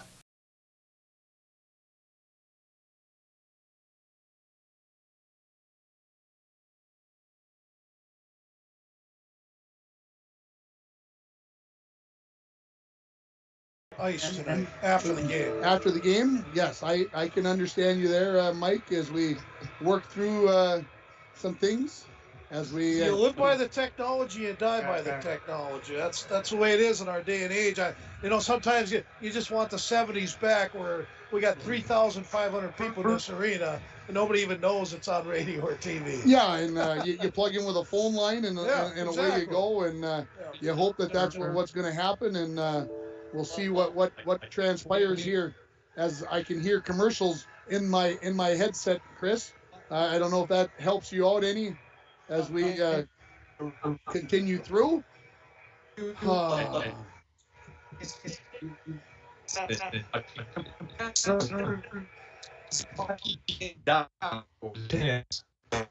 of those things that it's time to clear out all remaining 2020 vehicles in stock with huge savings to you.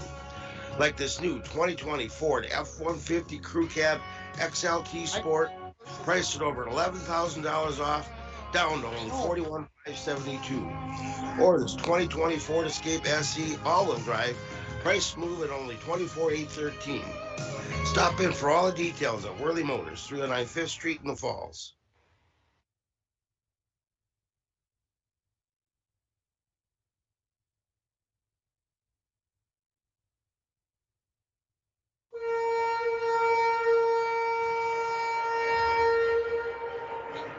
We know you have a lot of options. Sometimes so many options it can be hard to decide where to go.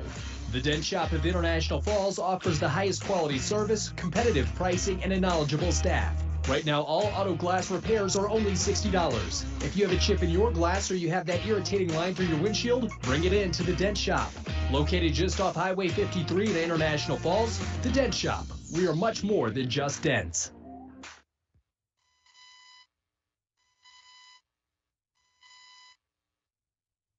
Back at Bronco Arena as we get set for the second period.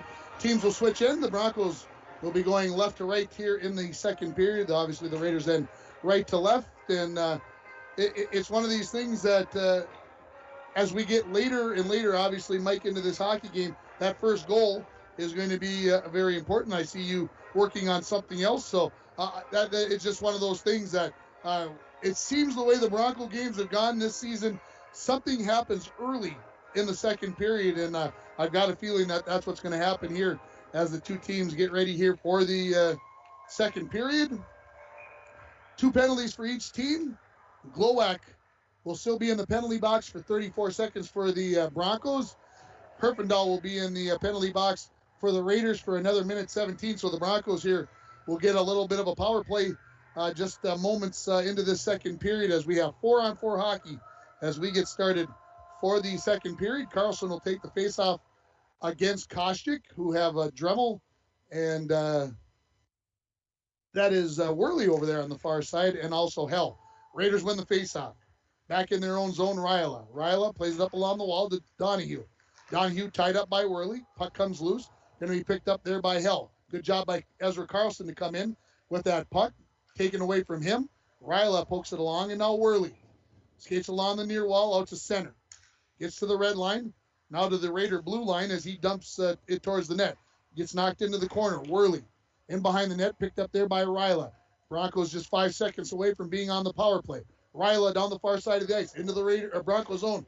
Raiders looking to get one here before the Broncos. Oh, there's an opportunity for Ezra Carlson, and they say hand pass on the Raiders. So that would not have counted as a goal as Carlson was in the slot area and had a very good look, but hand pass, and they'll bring that all the way down into the Raiders zone to the right of Jurgensen. The Broncos have 39 seconds of power play here with 16:22 remaining in the second period. Still no score between the Broncos and the Raiders. Levine to take the faceoff against Davidson, who is back out on the ice. That's good to see for the Raiders. Savonin has it off the faceoff. Gets it to Wicklund. Rister from there. That was kicked into the corner by Mason.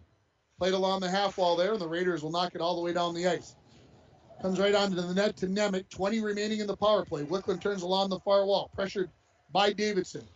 Wicklund tripped up there. No hand raised as the Raiders knock it back into the Broncos zone. Savonin collects it there. Minute 5 into the second period. Raiders ready to get their guy out of the penalty box here in the next few seconds. Wicklund along the far wall. Skates into the circle. Backhand right front. Oh, Mason tied up nicely there by Jorgensen. That goes into the near corner. Shot. Oh, pipe. And is it in the net? No. It came off the pipe. Hit Jurgensen in the back, and it did not go across the goal line, and he was able to cover it up, and then some extra pushing and shoving behind the play. And we're going to get some penalties coming up here on the Broncos. So we'll see. Continue to get entries in. Can't keep up with it, but thank you to everybody. So we'll see what the officials decide. The one official standing at center ice, the other one coming out there. And they're telling kind of everybody to hang loose. Cooper Levine's going to the penalty box. I can tell you that. The penalty box is open for the Raiders. We're going to find out who's going to go for the Raiders here in a moment, as the officials are going to send Derek Davidson to the penalty box. And I would assume we're going to have 5-on-5 hockey here, but hang on, you just never know what's going to happen there, as we're going to get the well, everybody's heading towards the bench for the Broncos. Where are we going to get the face-off? Just outside the Raiders zone. It is going to be 5-on-5 hockey. 2 minutes. What's going on now? Oh. 5-on-5. Davidson with the, got some tape on his forehead and bandage on his forehead. So we got 5-on-5 hockey. Levine and Davidson in the penalty box.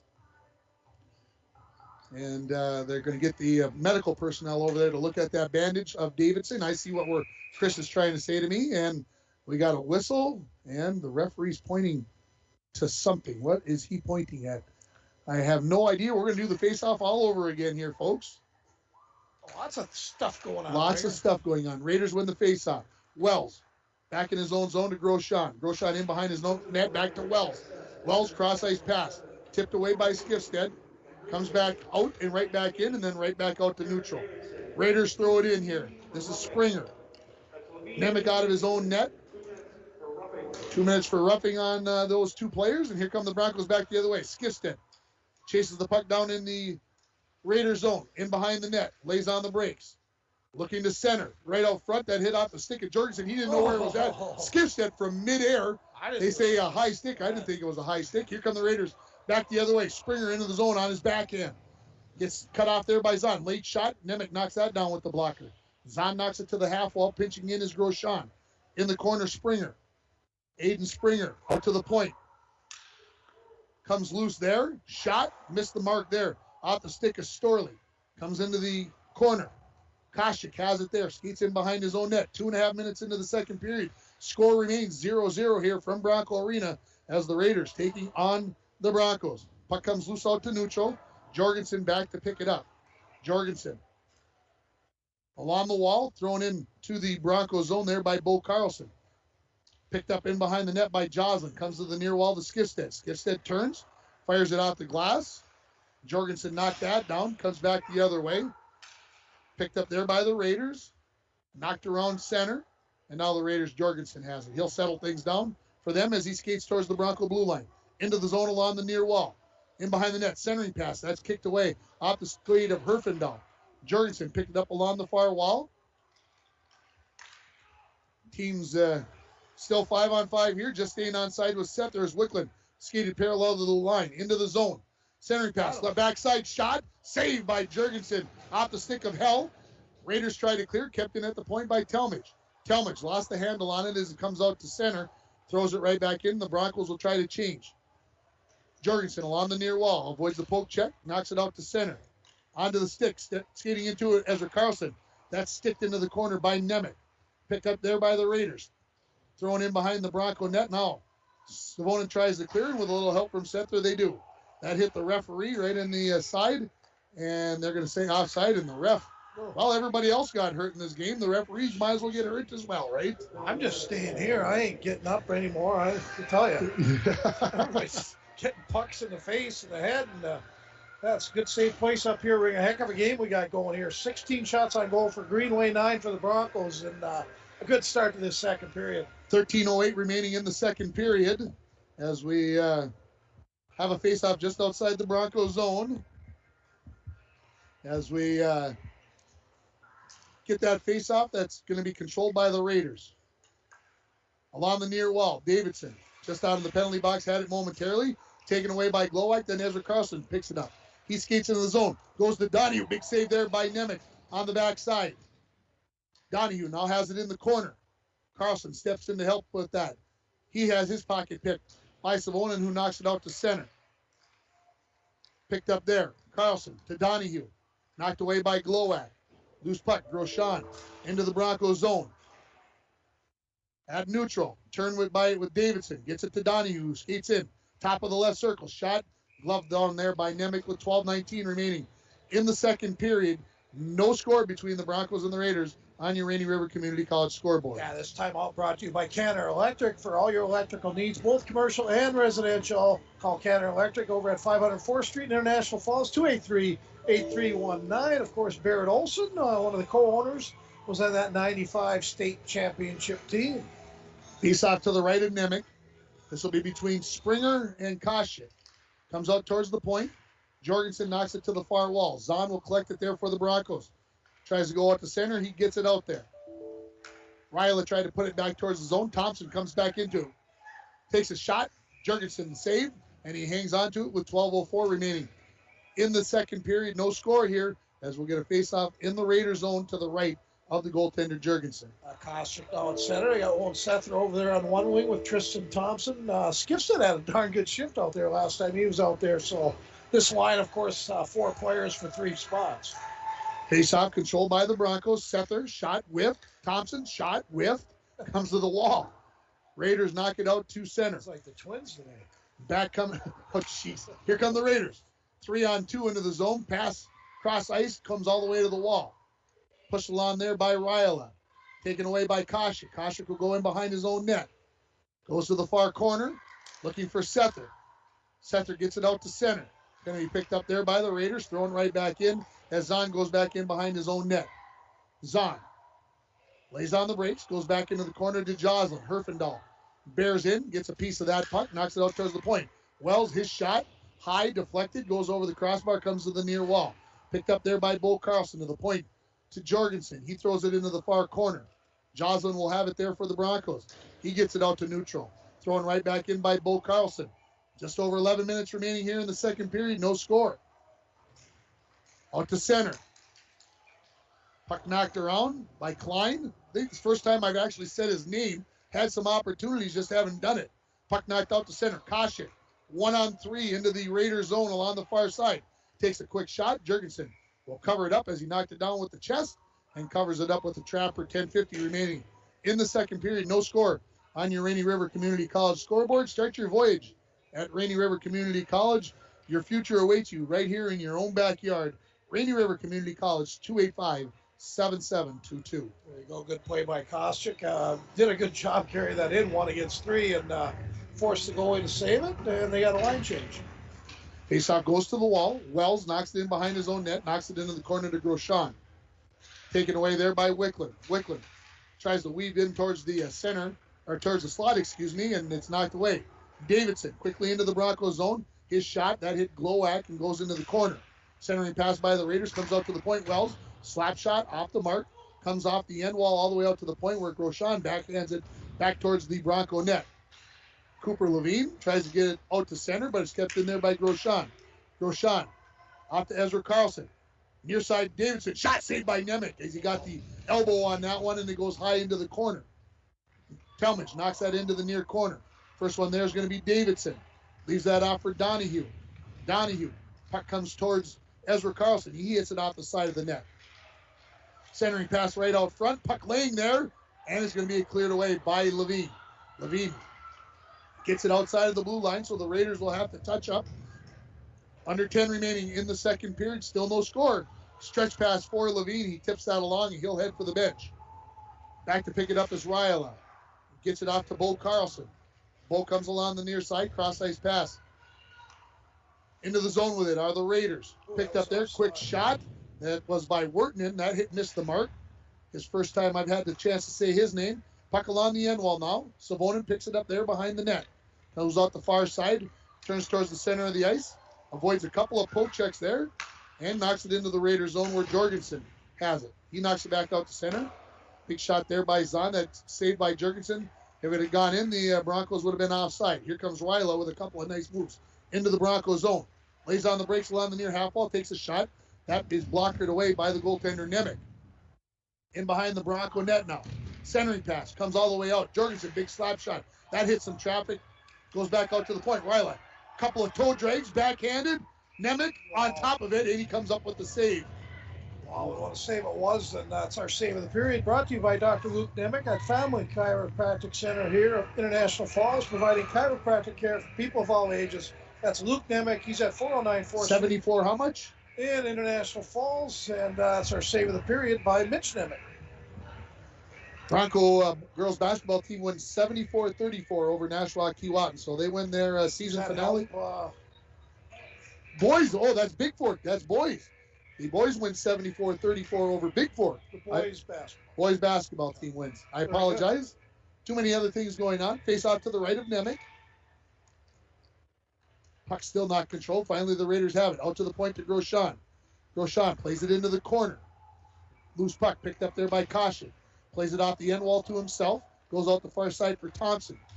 Picked off at center ice here by Thorson. Thorson throws it right back in as the Raiders touch up. Talmadge. Near wall for Sether. And that is going to get by him. And it'll be a nicely call on the Broncos as we go past the halfway mark of this hockey game. In theory. Because who knows? We were overtime here the last night. Could be again. Yeah, we want to thank all our in-game sponsors, the Sports Shop, Service Master, Nagurski Transportation, Luke Nemec Family Chiropractic, Kenner Electric, Rainy River Community College, Napa Auto Supplies, North Star Electric, and Dr. Warley Walker, optometrist in downtown Fort Francis. Thank you to all of them, and we really appreciate it. Face-off will come to the right of Nemec. It'll be Wickland versus Ezra Carlson at the dot. Face-off controlled by Wickland. Pretty good face-off guy. He wins his fair share of them. Broncos get it out to center. Held to Wickland into the zone. Drops it out there for Levine. Got into his skates. Center or clearing attempt, kept in by Glowak. Looking far side for Hell. He walks down, shoots, just missed the near post. As Jurgensen came way out of the net to cut down the angle and out to center. A 2-on-1 for the Raiders. Ezra Carlson into the zone. Shoots. No, there's a save by Nemec. He got the blocker on that one. Hit the netting, and we get a whistle. Whew. Back to back. Good chances on both ends. Yeah, really good chances on both ends. Tucker Hell, I thought for sure was going to bury that one. And then down the other end, number 2, Ezra Carlson with a good opportunity. Coming in off his off wing, which really helps him because he could have gone either way with that shot. He decided to go short side, stick side, and Nemec was there for that. Someday I'm going to ask you why there's a difference about which side you come down, and it's got a chance to go both ways. But we'll talk about that maybe on the next whistle. Yeah. So that's a real easy one. Yeah. Okay. All right. I face off to the right of Nemec. Aiden Springer against. That is Savonin. Puck comes loose to the far side. Mason will skate it out to center. Gets to the Raider blue line. Tries to chip it past Ryla. He does. Gets sandwiched up against the wall. Over skating that was Springer. Ryla will pick it up. Ryla, near side for Bo Carlson. Bo moves it along the near wall into the Bronco zone. Worley gives him a hip check. Knocks the puck loose. In behind the Bronco net. Joslin leaves it for Worley. Worley gets tripped up there. Now a turnover. Skating in with that was Wharton, and he was going to have a chance, but just couldn't control it. Puck played in the near corner. 2 for each team. Dremel tried to knock it out to center. Jorgensen kept it in. Puck knocked into the corner. Worley gets past Wharton. Lays on the brakes. Tries to tie it up there. Wharton comes away with it. Goes to the point to Jorgensen. Shot from there. That was a kick save. Puck laying loose, and the Broncos able to clear it away.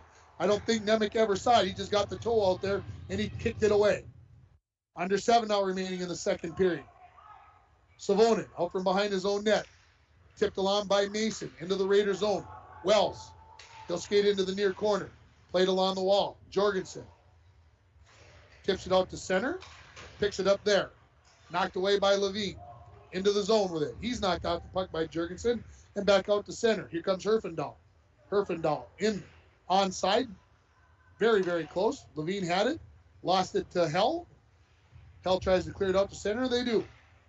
Savonin throws it to the far wall. Groshon gets there first. Knocks it up the wall to Storley. He knocks it into the zone towards Nemec. Nemec sticks that away. Leaves it for Glowak. Glowak knocks it into the corner. Herfindahl has it there for the Raiders. Out to the point to Groshon. His wrister. That hits traffic. Don't know if that ever got to Nemec or not. Cooper Levine ready to clear it out. And he gets it to center. Wells throws it right back in as the Raiders continue to apply the pressure. Under 6 remaining. Talmadge. Headman pass. Wickling picks it up in the zone. Into the circle. Tried to leave it there for Hell. Tipped away by Wells and picked up by the Raiders' Predovic. Out to center. Here's Ezra Carlson. He skates in. Goes towards the net. Nemec sticks that into the corner. Zahn has it there. Avoids the poke check by the Raiders' Storley. And now cross ice for Cooper Levine, who knocks it into the Raiders' zone.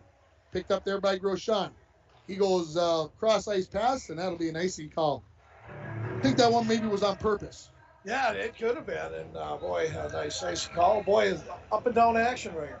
Yeah, it's been a good one. And the only thing that we really don't have here yet, Mike, is a goal. No, we don't. 0-0, the score remains here with 5:26 remaining in the second period on your Rainy River Community College scoreboard. Face off to the left of Jurgensen will be Ezra Carlson versus Colin Koshik for the Broncos. Face off controlled by the Raiders. This is going to be Jorgensen in behind his own net to the far side. Turns and heads up the center of the ice. Avoids a poke check there by Koshik. Puck comes loose. It's knocked into the zone. Ezra Carlson. I'm looking for no hand up. There is none. Broncos get it out to center, and this will be an icing call on the Broncos. And, well, could have been a pair of penalties there, right? Yeah, they put the whistles away, I guess. Thought maybe they called too many on the... Anyways, coming down on your off wing ringer, think about it. Do you shoot right-handed? I shoot left. Okay, so if I'm shooting right-handed, the puck's going to be in the center of the ice if I'm coming down on the goalie on the left-hand side. Yep. Puck's in the center ice. I got lots of more angles to shoot at. If I'm in my left stick, I don't have as much. Okay. The puck's away from the net. It's at the corner. So now you lost your angles right out here. Look at all the stuff I got here. Fair enough. So it's all about the angle, putting yourself in a better position. That's why when you go to the middle of the ice, when you're in the offensive zone, a lot more good things can happen. Broncos win the faceoff, cleared out to center. Jorgensen back in his own zone. Cross ice to Ryla. to Ezra Carlson. Carlson tried to look up the ice there for Donahue, taken away by Zahn. Tried to get it into the zone, knocked away by the Raiders. Now picked up by Jorgensen. Jorgensen into the Broncos zone. Nice player. I like him. Skates past Zahn, centering pass, never got in front. I'm not exactly sure where it's at. It's in the netting, on the back of the net. That's why I can't find it. And we'll get a face-off to the right, I believe, of the goaltender Nemec. 4:31 remaining in the second period. No score here between the Raiders and the Broncos. And again, I said I wasn't going to do it anymore, but I apologize as again we went off the air. So Greenway fans, stick with us. We're going to get you back on as quickly as we can. We weren't off very long. We weren't off very long that time, but of course when that happens, I would suspect that they go to a commercial and then things happen. So we'll see. Face off to the right of Nemec. Controlled by the Raiders. Out to the point to Jorgensen. Tipped away by Levine. He gets it out to center. Good back check there by Aiden Springer. Raiders knock it into the Broncos zone. Picked up there by Glowak. Glowak skates along the near wall. Fans on the pass. Springer going to walk in. Shoots. Saved by Nemec. Puck comes in behind the net. Knocked to the far wall. Getting there first was Wirtman. Taken away by Glowak. Glowak skates in behind his own net. Looks for Wicklund. He can't control. Comes out to center. Jorgensen flips that high into the air. And picked up by Talmadge in behind the Bronco net. Under 4 remaining in the second period. No score here from Bronco Arena. Along the far wall now. Wirtman to the point. Ryla, his wrister. That hit Talmadge right in front of the net. Wicklund picks up the loose puck. Behind the play was Hell. Good job by the Raiders to knock that down before it got to Hell. Wicklund picks it off at center. Leaves it for Levine. Levine into the zone. Goes backside for Hell and couldn't connect there. And Hell loses an edge. And the net comes off the pegs. And the referee's got his hands up in the air. And the Hell knocked Ryla down. They went sliding into the goalpost. And that's why we get the whistle here with 3:28 remaining in the second period. I don't think there's going to be any penalties. No, right? I think you just put both hands up to say with nothing happening. But, boy, again, the turnover's starting to come a little more in the defensive zone for the Broncos. Is that tiredness, lack of focus? What do you think? I'll go with the focus. They're kids. I've always said 16 to 18-year-old kids, they get tired, but come on. Face off, controlled by the Raiders. This is Storley. Storley up along the far wall. Picked away there by Joslin. Good job at possessing that puck by the sophomore defenseman. Gets to the blue line, shoots one in on Jorgensen. He wasn't quite sure that he had that one as he scooped at it a couple of times, and he comes up with the save here. 3:15 left in the second period. No score on your Rainy River Community College scoreboard. Start your voyage at Rainy River Community College. Your future awaits you right here in your own backyard. Rainy River Community College, 285-7722. Hermantown 4, Cloquet 0 after 2. Haven't got a hitting update because of the 3-1 the last time leading Virginia there. Oh, there's a shot from the point by Joslin. That maybe changed directions, and Jorgensen, the goaltender, was able to scoop it up off the ground like a good catcher, getting a one-hopper there and hangs on to it. So we'll do it all over again from his right. Broncos not a lot of good chances this period compared to the first period right now. Ezra Carlson versus Savonin. Carlson wins it back, and to be picked up there by Thorson. Comes along the near wall, picked up there by Zahn, who fires it right back in. Goes into the far corner, race for the puck. Mason will get there first for the Broncos. Knocked out the puck by Thorson, comes loose into the near corner. Savonin has it there, taken away. Davidson out to neutral. Zahn throws it right back into the far corner. Broncos tag up. Thorson behind his own net, near side for Davidson. Davidson had 2 players for the Broncos there to knock him off the puck, and he still got it out to center somehow, some way. He picks it up there after it was touched by a Bronco, dumps it in, and heads for the bench. Joslin behind his own net. Knocks it into the corner, 2.5 remaining in the period. Centering pass. Good opportunity there for Bo Carlson, but it was poked away by the Broncos. Joslin out to center, red line, dumps it in. He'll head for the bench. Jorgensen behind his own net. We'll leave it there for Ryla. Dremel knocks him off the puck. And Ryla says, what's good for me is good for you, and does the same thing. Then Dremel gets it back. Springer pins him up against the wall in the near corner. Puck still being battled for. Ryla finally digs it out of it. Goes in behind his own net. Under 2 now left in the second period. Halting puck gets out to center. Glowak will race back to pick it up. He'll be pressured by Bo Carlson. Glowak gets him behind his own net. Loses an edge. Gets right back up. Leaves it for Talmadge. Talmadge stretching it out there for Wicklund. That was well behind him. Loose puck. Picked up by Wickland into the zone with Levine. Good job there by Jorgensen to knock that one away. Levine out to the point. Glowak, wrist shot. That hit hell up near the eye sockets. And now here come the Raiders back the other way. Carlson. Bo throws one in onto the goaltender, Nemec, who knocks that one into the corner. Loose puck along the near half wall. Turned over. Carlson leaves it there for Springer. Saved by Nemec. Covers up the rebound and gets a whistle with 1:18 remaining in the second period here. Still no score between the Raiders and the Broncos. Yeah, much to do with Mitch Nemec this period, Ringer. Definitely a shot advantage as far as quality chances. Probably 5 or 6 to 1 for Greenway in this period alone. So Mitch Nemec doing a great job for the Broncos. Shots on goal 29-14 in favor of the Raiders. Backing up what Mike is saying there. We'll get a face-off to his right. It'll be Ty Donahue versus Savonin. Face-off controlled by the Raiders. Grosjean at the point. Goes back along the wall to Davidson. He throws one towards the net. Rebound knocked away by the Broncos. In front there was Donahue, but he was tied up. Oh, here's a turnover. Savonin behind. Breaking away. In on the goaltender, Jurgensen. Shoots. Saved by Jurgensen. And a slash maybe coming up?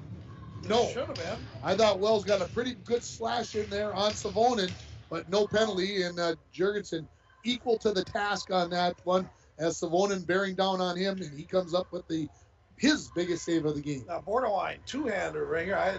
I kind of saw that on my own, and refs put it away pretty much all period. I've said this to our Bronco fans. No, whatever. If I call it a penalty, it's probably a penalty because you are. Yeah. Yeah. If I call it, it probably is. So. Now me, not so much. Face-off control by the Broncos. Levine throws it into the corner. Under a minute now, remaining in the second period. Davidson along the near wall. Plays it off the wall and out to center. Hits a Greenway player. That's Ezra Carlson. He knocks it into the zone. He's going to chase it down in the corner. Tied up there by Joslin. Puck comes loose at the slot area and knocked out by Hell. Picked up there by the Raiders. Ryala along the far wall. 35 left in the second period. Out to center. Knocked down there by Ty Donahue, and they will say played with a high stick, and I don't think so. Jeez. Because you know what high sticking is? He called one earlier, Ringer, and I don't know. Maybe it's the belly button tonight, but yeah, it's. It is supposed to be the shoulders. Shoulder length. It's a lot easier. They kind of say the top of the goal in a lot of 4 cases. foot. Because some guys are taller than others. And Sure. Whatever, but We'll get a face-off to the right of Jurgensen with 32.4 remaining in the second period. Ezra Carlson versus Levine. Controlled by the Raiders. Ryala off the wall to Donahue. Donahue will skate it out. Along the far wall, poked off his stick by Talmadge. Comes to the near wall, Glowak. Knocks it out to center. Picked up there by Donahue. He knocks it into the zone. Glowak, far side. Wickland will get there first. Knocks that on to Hell, who turns, throws it on to the goaltender, Jurgensen. 12 remaining in the period. Broncos are changing. Jurgensen flips one high into the air. Knocked down there by Glowak. Glowak to the red line. Gets to the blue line. Throws one towards Jurgensen, who knocks that one down. Rebound cleared away by Jorgensen. And as we were after 17 minutes, we're in the same place after 34 minutes. No score on your Rainy River Community College scoreboard. We'll take a 2-minute break, and we'll come back with more from Bronco Arena. You're listening to it on KMFY 96.9 in Grand Rapids, K104 in the Falls, and you're watching on yourliveevent.com. Is cheering on the 2021 Bronco hockey teams. Working with you from beginning to end and hiring only the most expert subcontractors, our number one priority is your total satisfaction. Up North Builders offers equipment rentals, rental properties, remodeling, excavating, concrete work, and more. From Lake Superior to North Dakota, Up North Builders is your general contractor. Call Up North Builders at 285-3635 or visit upnorthbuildersinc.com today. Windows and doors can be the most important feature in your home. Stop in to Falls Lumber Company Design Center today and view and operate quality Marvin windows and doors. Falls Lumber Company's trained professionals will assist you in choosing the correct products for your home. Let a little light in today with Falls Lumber Company and Marvin Windows and Doors. Falls Lumber Company, 214 4th Street, International Falls. CAPE, Couchiching Area Prevention and Education. Data from the 2020 International Falls Community Survey shows the International Falls community believes in the importance of prevention. 78% agree they have a responsibility for the health and well-being of youth in the community. 92% agree it's important to have groups in the community working to prevent problems associated with underage substance use. CAPE, Together We Are Strong, funded by MNDHS, BHD, supported by the CAPE Coalition and Spirit of the Borderland Youth Group. The Rainy Lake Medical Center COVID testing site has moved. You still need to call for a COVID testing appointment Monday through Friday between 8 a.m. and 5 p.m. Call 218-598-5158, and their scheduler will give you instructions on how to proceed with your appointment. Testing site location is now at the former Top 10 Video Building, 1229 3rd Street, Suite 101. Remember, you need to call for a COVID test at 218-598-5158. Rainy Lake Medical Center. Care, compassion, community. Back at Bronco Arena, and 0-0 the score here between the Broncos and the Raiders. And Mike just gave me an update from the range. Virginia has tied it at 3 with 5 minutes remaining. Did I hear that correctly? Yeah, 5 minutes remaining, 3-3. Just got a text just a minute ago. Of course, Hermantown's up on Cloquet 4-0. So thanks for the updates. I believe that's from a Greenway Raider fan. Well, this is a 259 number, but thank you again. And boy, that could be, is that going to go into overtime then what? Well, they don't even know when the seating meetings are. Does anybody know when the seating meetings are? Yeah, if anybody out there who's listening knows when the seed meeting is, so we know that, we could tell the coaches, because neither of the coaches know. Our athletic director doesn't know. There's got to be somebody who's in charge of this meeting, and to me, they should have had decided this meeting like 2 months ago. Yeah. When this meeting was going to be. A lot of times they're on Mondays, the week before the opening round Tuesdays. So, yeah, still lots to determine. And again, between number 3 and 6 is a lot of mystery. I understand there's a week until the playoffs, but we, us radio folk, we got to get ourselves organized. Well, organized. Did I say that already? Yeah, we got a busy week, and we got basketball on Monday, hockey Tuesday, basketball Wednesday, hockey and basketball Thursday, Saturday, hopefully hockey. So, yeah, it's going to be hectic, and I'm going on vacation. How about that? Yeah, thanks, Mike. We appreciate your help as we get to the busiest time of the year. I took my vacation before playoffs were started. I can't believe this. Yeah, that's the way things go. Mike, it was a period that the Raiders, I think, had the better of it. Oh, yeah, by far. And I might be able to count on three fingers, I guess, maybe 3 scoring chances for the Broncos. And Greenway had another 7 to 8 good quality chances. And Nemec is just solid. And he's probably played his best game of the year, and couldn't have come at a better time. Yeah, I mentioned right before the start of the second period that it seemed like the Broncos, every game this year, and we've done quite a few of these games, somebody scores early in the second period. Yeah. I think I'm more surprised that somebody didn't score in that second period, that we're still sitting here 0-0. Like I said, not that the goaltenders haven't earned their right to keep it at 0-0, but there were some quality chances, and both goaltenders have been phenomenal. They sure were, and everybody that signed up for whoever's going to score first, well, too bad. Yeah, you might not win here tonight. There are no winners tonight, except maybe Ringer and I get a free buffet at Sammy's, I guess. Hey, there you go. I'm looking at the Raider list just so people know. Springer, Jorgensen, Springer twice, Jorgensen twice, Groshon, and Klein. For the Broncos, you got Mason, Levine, Dremel, Savonin, Talmadge, Wicklund. And there's lots of guesses. Miles Mason, yeah. Couple of doubles out there. So Tucker still available. We're waiting to give away those prizes because nobody scored. So What about Rala? Number 7. How about Rila? Nobody has him. What the heck? I don't know what you agree. He got the game winner. A nice player. I like 23. Yeah, Jorgensen is a very nice player. There's no doubt about it. What is it that you like about his game so much? Just I didn't notice him the first game as much. Don't know why. Maybe he's a football player and then they got off the season because a lot of players. But he's really noticeable tonight. Good, big, strong, puck-carrying defenseman. He's only a junior, so still another year to develop. And I think the kid has some pretty good high-end talent. The thing that I notice about him, he doesn't seem to get rattled. You can't rush him. You can't get him off his game. His eyes are up. He's possessing the puck. And when somebody's coming at him, he's already analyzing where he's going with it, and he already knows what he's going to do with the puck. It's not like, oh, crap, here he comes. I've got to do something. Oh, here he comes. This is what I'm going to do. That's what I see in him. Great point. And the old saying, Ringer, you better know what you're going to do with the puck before you get it. Because if you don't, it's too late. And that separates the really good players from your average player. So We'll take another 2-minute break here. We'll come back with more from Bronco Arena.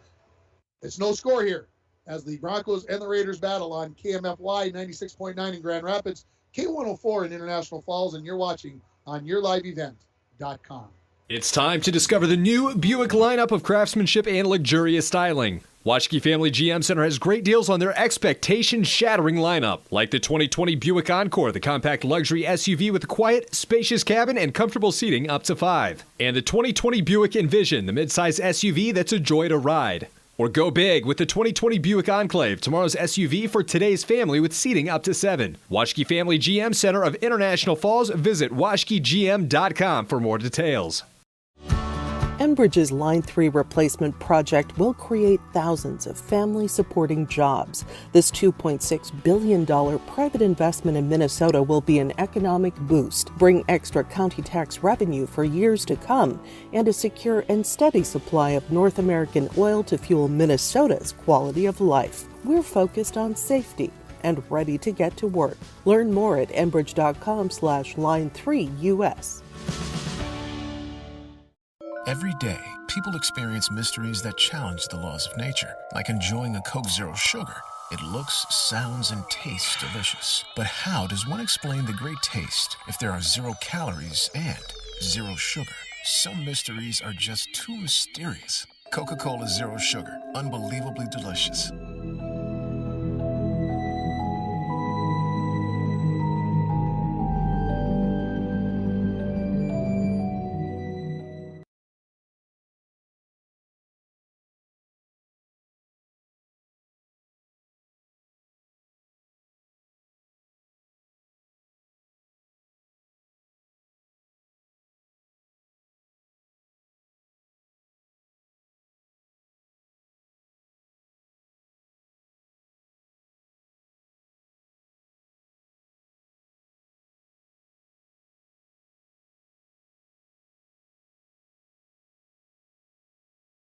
Arena, and normally at this point of the second intermission, I would turn it over to Mike, and he would run down the scoring and the penalties from the second period. But unfortunately, there was no scoring.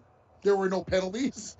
It was the refs put the whistles away. They put them in their pocket. They did call some offsides and stuff, but yeah, it wasn't for lack of scoring chances. Yeah. But right now, still nobody on the scoreboard, and maybe they're all feeling the pressure because they're all trying to win people Hardee's sandwiches or pizza from Sammy. So again, I guarantee there will be at least one in this next period. So You're going to guarantee it. I will guarantee it. He's going to guarantee it. I got an update here just moments ago from the range. Hibbing has gone up 4-3 with 3 minutes to go against Virginia. So again, Hibbing wins that game. They get a share of the IRC title. Virginia gets a win or a tie, and Virginia wins the IRC title outright as Virginia already has a share of that title. And here in the coaches, I don't think either one of them, either set of the coaches, are sitting in the locker room saying they really got to change a whole lot of things. I think we're going to see more of the same in the third period. I think you're right, Ringer, and sorry about that.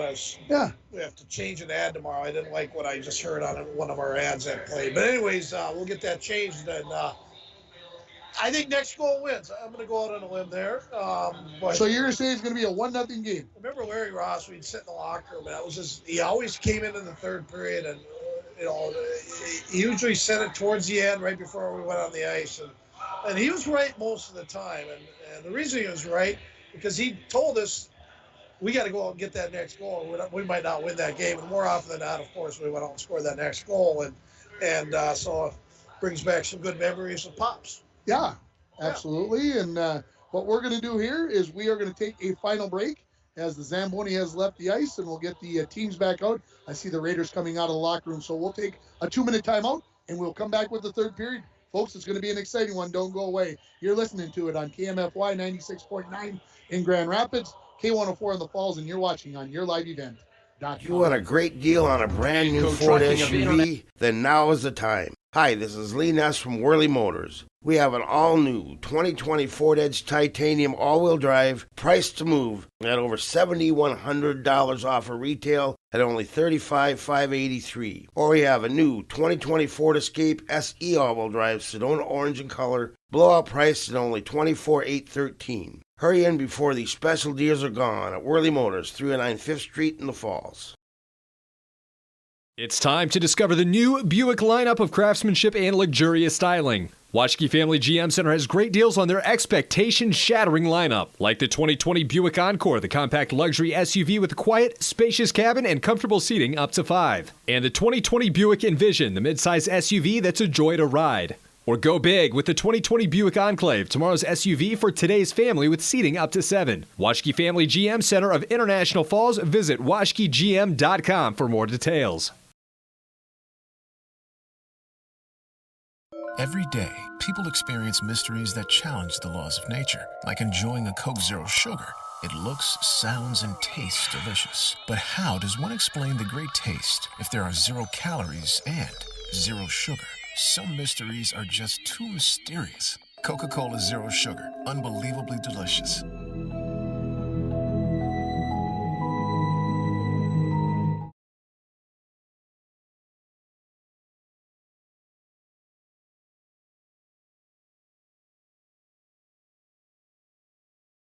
In need of propane tanks for the shack or fish house, make sure to stop in at Lakes Gas of International Falls. You can rely on prompt, dependable, and local service from the experienced employees at Lakes Gas. For all your propane needs, Lakes Gas of International Falls. Give us a call at 283-3035. Back at Bronco Arena here as the two teams have come back onto the ice. 17 minutes put on the clock. We're ready for the start of the third period, and it's already 10 after 9. It's past our bedtime, so to speak, as we still got at least 17 minutes left, and I say that because could we have another overtime game here between the Raiders and the Broncos at Bronco Arena, as we did a few weeks back when the Raiders won it by a final score of 4-3 when Aiden Ryla got the winner for the Raiders in overtime, and yeah, I'll go talk to a few of the parents, especially the parent to the goalie, is nervous, right? I can't imagine why. Yeah, when your kid is out there doing what they do, and the Broncos going right to left in this third period. Getting bigger as my ears getting bigger, right? These masks are they're hurting me. Can I say about the news conference tomorrow? Yeah, mention it. 11 o'clock tomorrow, Governor Walz is going to have a big news conference, and they're saying that they could be rolling back many of the restrictions. Be interesting to see where the Twins are. The Twins are involved. In this. Yeah, how about Target Center? How about the Wild? We're going to see maybe some big changes. And, of course, the state hockey and basketball tournament's coming up. That's a big one right there. There we go. Oh, right area. Face-off control by the Raiders as we're underway in period number 3. KSTM will be carrying that press conference at 11 a.m. tomorrow if you want to tune in. There you go. Raiders looking to get out of their own zone. They will. Glowacz turns, fires it right back in. Hits Jorgensen in the backside. Ryla picks up the loose puck. Tries to flip it up off the glass. Knocked down there by Hell. Skating back to pick it up there was Donahue. He fires it along the far wall. Raiders try to clear, but they can't. And now Jorgensen regroups. And now he'll skate it out to center. Head of steam into the Broncos zone. Shot wide of the mark. Comes into the near corner. Now out along the near wall. Hooked along there by the Raiders' Ezra Carlson. He dumps one towards the net as he's knocked out the puck by Talmadge. Broncos look to clear, and they do with a tip out to center by Wickland. Jorgensen regroups. Hits his own teammate, Ty Donahue. Donahue looks. Fires in, heads for the bench. Glowacz in behind his own net. Pressured there by Bo Carlson. Tripped up. Carlson tried to pick up that puck, but Glowacz knocked that one away. Loose puck. Springer. Shot. Kick saved by the goaltender Nemec. And here come the Broncos. Levine. Far wall. Gets to the blue line. Dumps it past Grosjean. And that will be covered up by Jorgensen. And Levine is going to get a talking to from the Raider defenseman as he bumped the goaltender Jorgensen. That's a no-no. Yeah, he tried to avoid. Yeah, a little bit. So. Not good for the Greenway kid too. Just remind him, hey, stay away from our goalie. Yep. All school. Minute 19 into this Third period, still no score on your Rainy River Community College scoreboard. Face off to the left of Jurgensen. Nobody yet to possess the puck. It's knocked into the corner. Dremel and Groshon meet there. Pushed in behind the Raider net. Now picked up by Springer. Springer gets it out to center after a return pass from Bo Carlson. Into the zone with it are the Raiders. Centering pass. That's scooped up by Nemec. And speaking of running into the goaltender, Joslin decides he's going to push one of the Raider players in there. I've yet to see his number. It is 6. That gets knocked into the goaltender, right? 6. Always good going to the net. That's what you got to do. And, a little friendly push there as well. And I'm guessing one thing both coaches said, stay out of the box. Stay out of the penalty box. Of course, the refs don't really want anybody there. Shot from the point. That's knocked down by Dremel. Out to center. Jorgensen and Dremel doing battle. Jorgensen's got about 6 inches on him. There's a shot knocked away by Nemec. Comes to the end wall. Now knocked into the corner. Savonin. Knocked off the puck. Picked up there by Storley. He throws one towards the net. Goes wide of the mark. Referee had his whistle up there, it looked like, but maybe just adjusting his mask. Shot from the point by Jorgensen. Dremel knocked that down again. Puck comes to the near wall where Joslin dumps it out to neutral. Savonin backhands it into the zone. The Broncos will change up. You like it, Mike? No, by Miles Mason. Putting a little pick on there. Really good. Skifstead knocks it out in front. Tried to collect it there. Tripped up. No penalty, and now it comes out to neutral. Glowacz throws it in. 2.5 minutes into the third period. Centering pass as Koshik was tied up. Taken away by Ryla. Gets it out to Davidson. A possible 3-on-2 here for the Raiders. Good job by Glowacz to knock that off the stick of Davidson. Centering pass by Ryla. Nobody home. All the way out to neutral. Back to pick it up, Groshon. Cross-ice pass. Tipped along by the Raiders. The Broncos will chase back with Zahn. Along the end wall. Knocked out the puck by Davidson. Along the end wall now. Zahn kicking it along. Davidson pinched up against the wall. Zahn picks up the loose puck. His stick lifted by Donahue. Gets tied up there a little bit. Ezra Carlson. Centering pass. Hits a stick. Goes up high. Bounces to Skifstead, who knocks it out to neutral. Groshon right back into the Broncos zone. Talmadge. Long distance pass near wall for Thompson. He tips it in. Wells will pick it up along the end wall. Play to Ty Donahue along the near wall. He goes cross ice here for Bo Carlson. He dumps it into the Broncos zone as the Raiders are completing a change. Knocked around by Wicklund. Thompson along the near wall. Gets it onto the stick of Levine. Levine loses the puck with a poke check there by Wells. Wells picks up the loose puck after a pass from Carlson. Dumped in by Anick. And ref got whacked in the side of the head. And looks like he's going to be all right as we get a whistle. 13-16 remaining in the third period. International Falls 0. Greenway 0. Should come out the neutral zone. That's about where it got hit. Anyways, now does Hibbing get that number 3 seed with that win over to Virginia? I would say yes. I would say yes as well. Is that a final? It is a final. It is a final. Hibbing wins 4-3. So they will share the title. Will the Blue Jackets and the Blue Devils.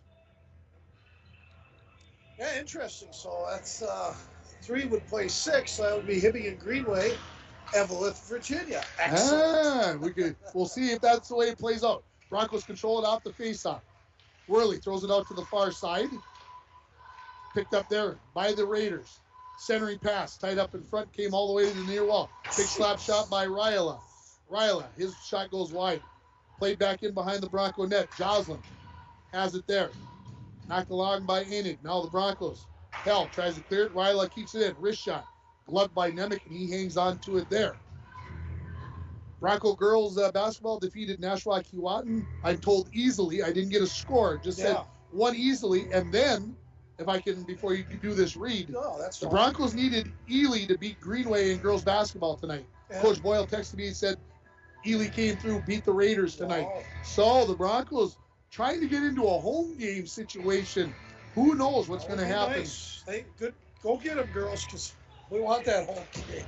Broncos win the faceoff. Welcome back, KMFY listeners, if you're just coming back on. Here come the Broncos into the zone. Savonin couldn't catch up with it, knocked away by Ryla. Raiders look to clear. They do get it out to center. Golak turns, throws it in. Broncos touch up. 12.5 remaining in the third period. Still no score. Jorgensen, far side. Out to center with Predovich. Predovich knocked out the puck, regains it, throws it in. Storley Skates after it, knocks it in behind the Bronco net. Herfindahl out to the point to Ryla. Try to go back to Herfindahl, goes in behind the Bronco net.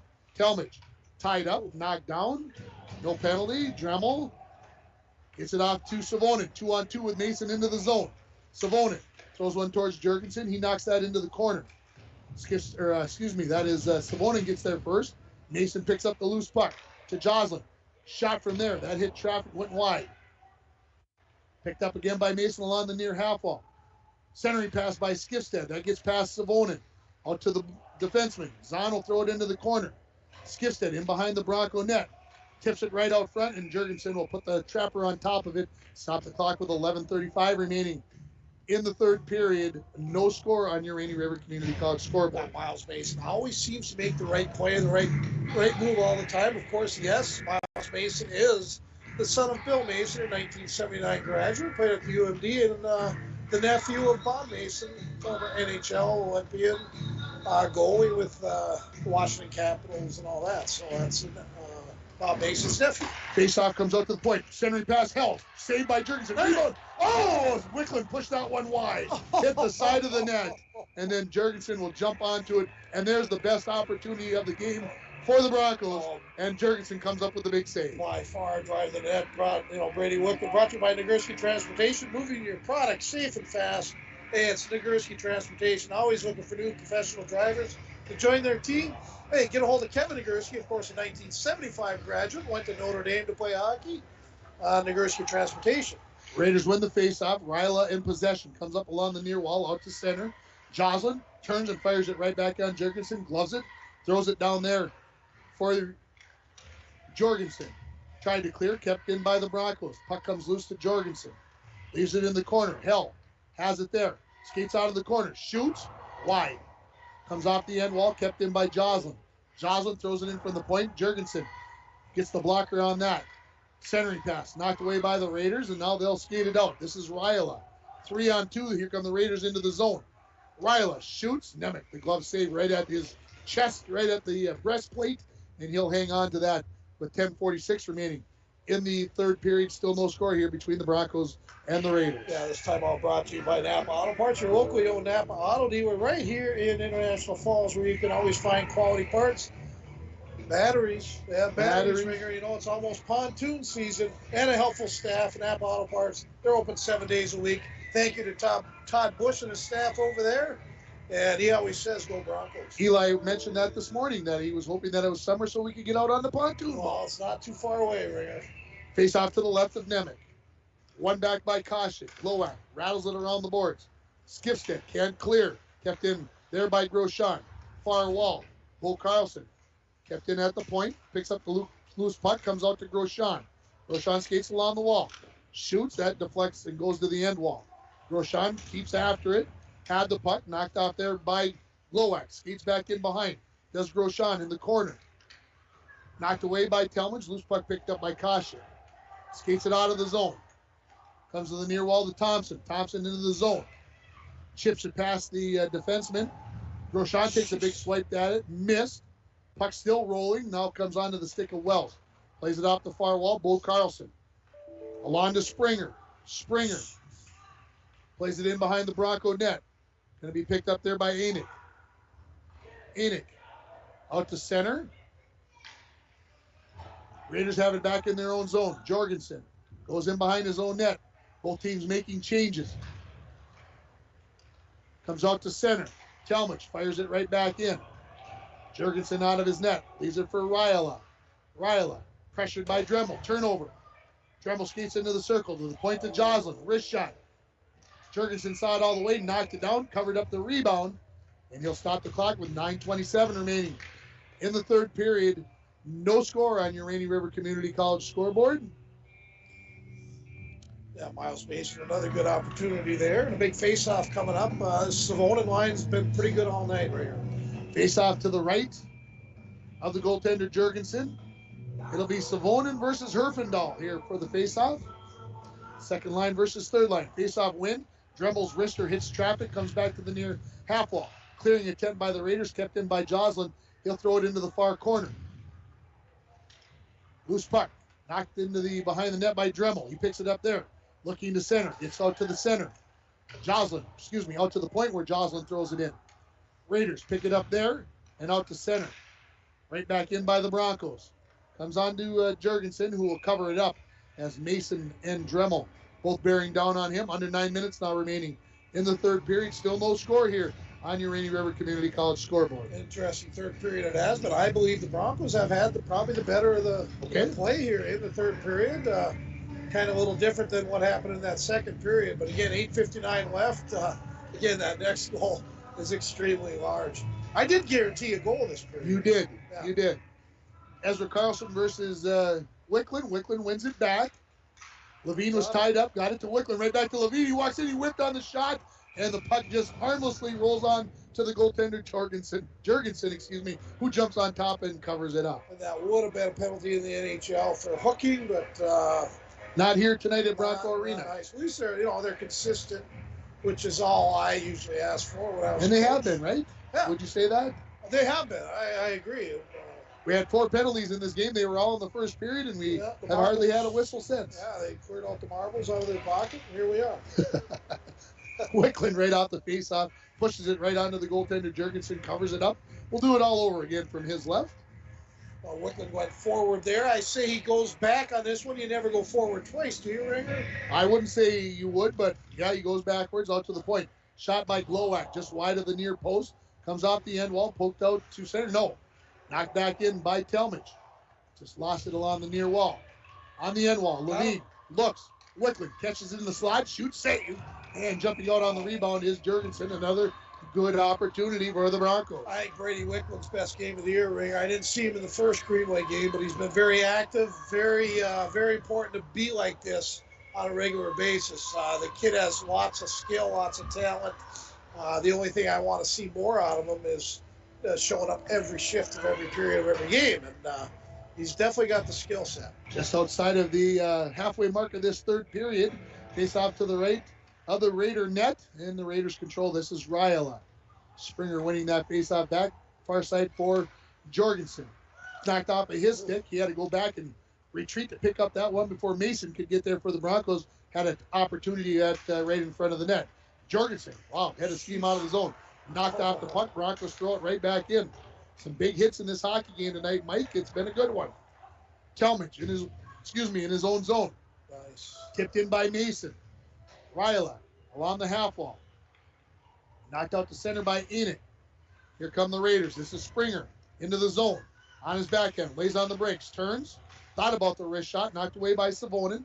He knocks it in behind the Broncos net. Ooh, there's a big hit by Jocelyn. I thought maybe he got that elbow up a little bit as Grosjean almost got decapitated.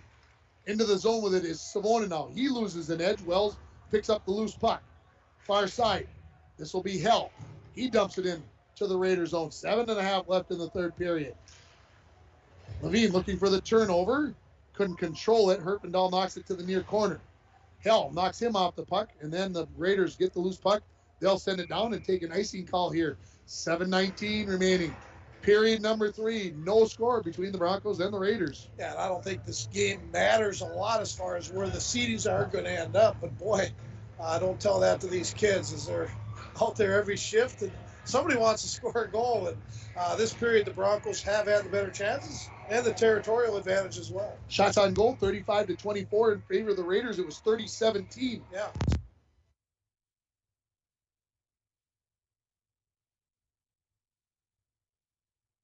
Net, centering pass, cleared away by Jorgensen. Picked up by Davidson. He rushes up along the far wall into the Broncos zone.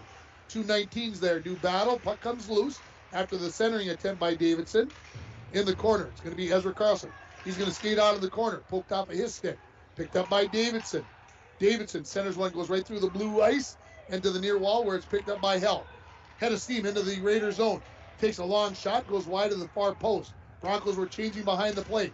Kept in by Caution. Jurgensen tries to clear, but that's kept in by Caution. Just inside the blue line. Battle for it there. Comes loose. Ryala avoids the Bronco player there, and Caution gets out the center, and there's going to be the penalty. They could not avoid that one. Tripping call coming up here on the Broncos and the Raiders. Will go on their third power play of this hockey game. Yeah, Skifstead sticking his stick out there, probably, how do you put it? Not on purpose, but probably not the time to do it. But anyways, the Broncos will be killing a penalty here with 6:26 left in the third period. So 10:34, the time of the penalty on Skifstead. Takes his second penalty of the game. And the Raiders will see if they can break this 0-0 tie on the PP. Yeah, also, most of these penalties have been of that tripping variety, hooking, trippings, penalties that you don't have to do. Just one more stride. Raiders got Springer, Bo Carlson, Herfindahl, Thorson, and Groshon. The Broncos control momentarily off the faceoff. Now Carlson has it. His shot hit Talmadge. Loose puck, picked up by Mason. Gets it to Savonin, who sends it down. The Broncos also have Talmadge and Glowak on the penalty kill. As we approach 6 minutes remaining in the third period. Groshon out from his own end. Gets it up to Bo Carlson, who gets to the Bronco blue line. Leaves it back for Groshon, who controls. Skates into the circle, shoots. That's knocked away by Nemec. Groshon picked it back up, sending pass right up front. Herfindahl with a good chance. Nemec comes up with the save and then cleared away by Mason. At the point, one-timer by Groshon. That's kicked wide by the goaltender Nemec. Picked up by Springer. Springer along the far half wall, knocked away by Savonin. Savonin dumps it along. Now a race for the puck. Who's going to get there first? Thorson. Oh, got a piece of it. Then Savonin knocked it to the near wall. Broncos got some fresh penalty killers out to neutral. Worley to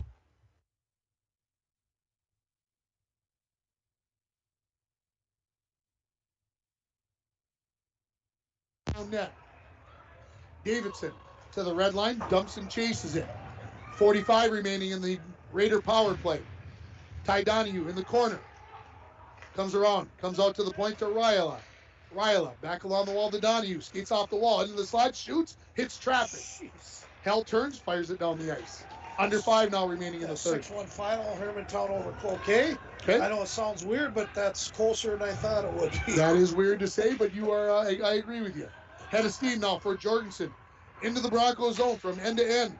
Tried to leave it for Ryla, just got a little bit wide. Ryla picks it up loose in the corner. Skates to the far corner. Lost the handle on it, picked up by Savonin, who gets it out to center, and then throws it into the near corner. He'll race for the puck. His teammates changing behind. Didn't I just get done saying that? I think he did. I think he's been out there for that long. Cleared away by the Raiders. Broncos at full strength. Here comes Savonin again.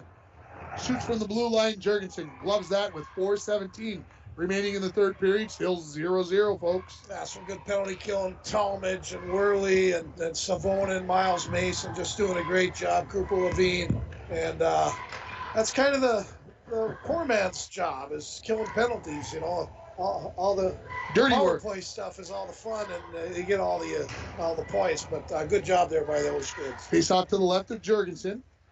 Puck goes into the corner. Dremel will get it there. He throws it in behind the net. Wells for the Raiders. Gets it out near side to Enoch. You know, I think that's Klein. He's wearing 6, but it looks like that's the kid, 8. I think you're right. So I've been calling him Enoch. I think it's Klein. He's just got that same body type. Broncos have it along the near half wall. Backhanded down the ice, and it's an icing call here on the Broncos. Savonin knows he's got too much on that one. He was trying to get it out of the zone, and he slabs his stick on the ice. And we'll get it. He just puts so much into each stride. It's just, you know, he works so hard, but something that he could probably work on a little bit more is his extension of his stride. But he works hard, and he gets everything he can out of that. Face off to the left of Nemec. First line out for the Broncos. Second line out for the Raiders here. Just under 4 remaining. Still no score here. Puck comes to the near wall. Glowak throws it in behind the net. First one there is Bo Carlson. Has it taken away by Glowak, who throws it up along the wall. Teams battle along the near half wall, thrown towards Nemec. That's knocked away. Good job, Glowak. Glowak picks up the loose puck, skates in behind his own net. Overskated it. Talmadge picks up the loose puck.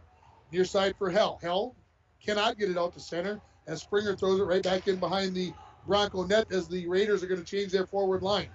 Carlson stays out there, has the puck. He's pinned up against the end wall by Glowak. Wickland comes in and takes the puck away.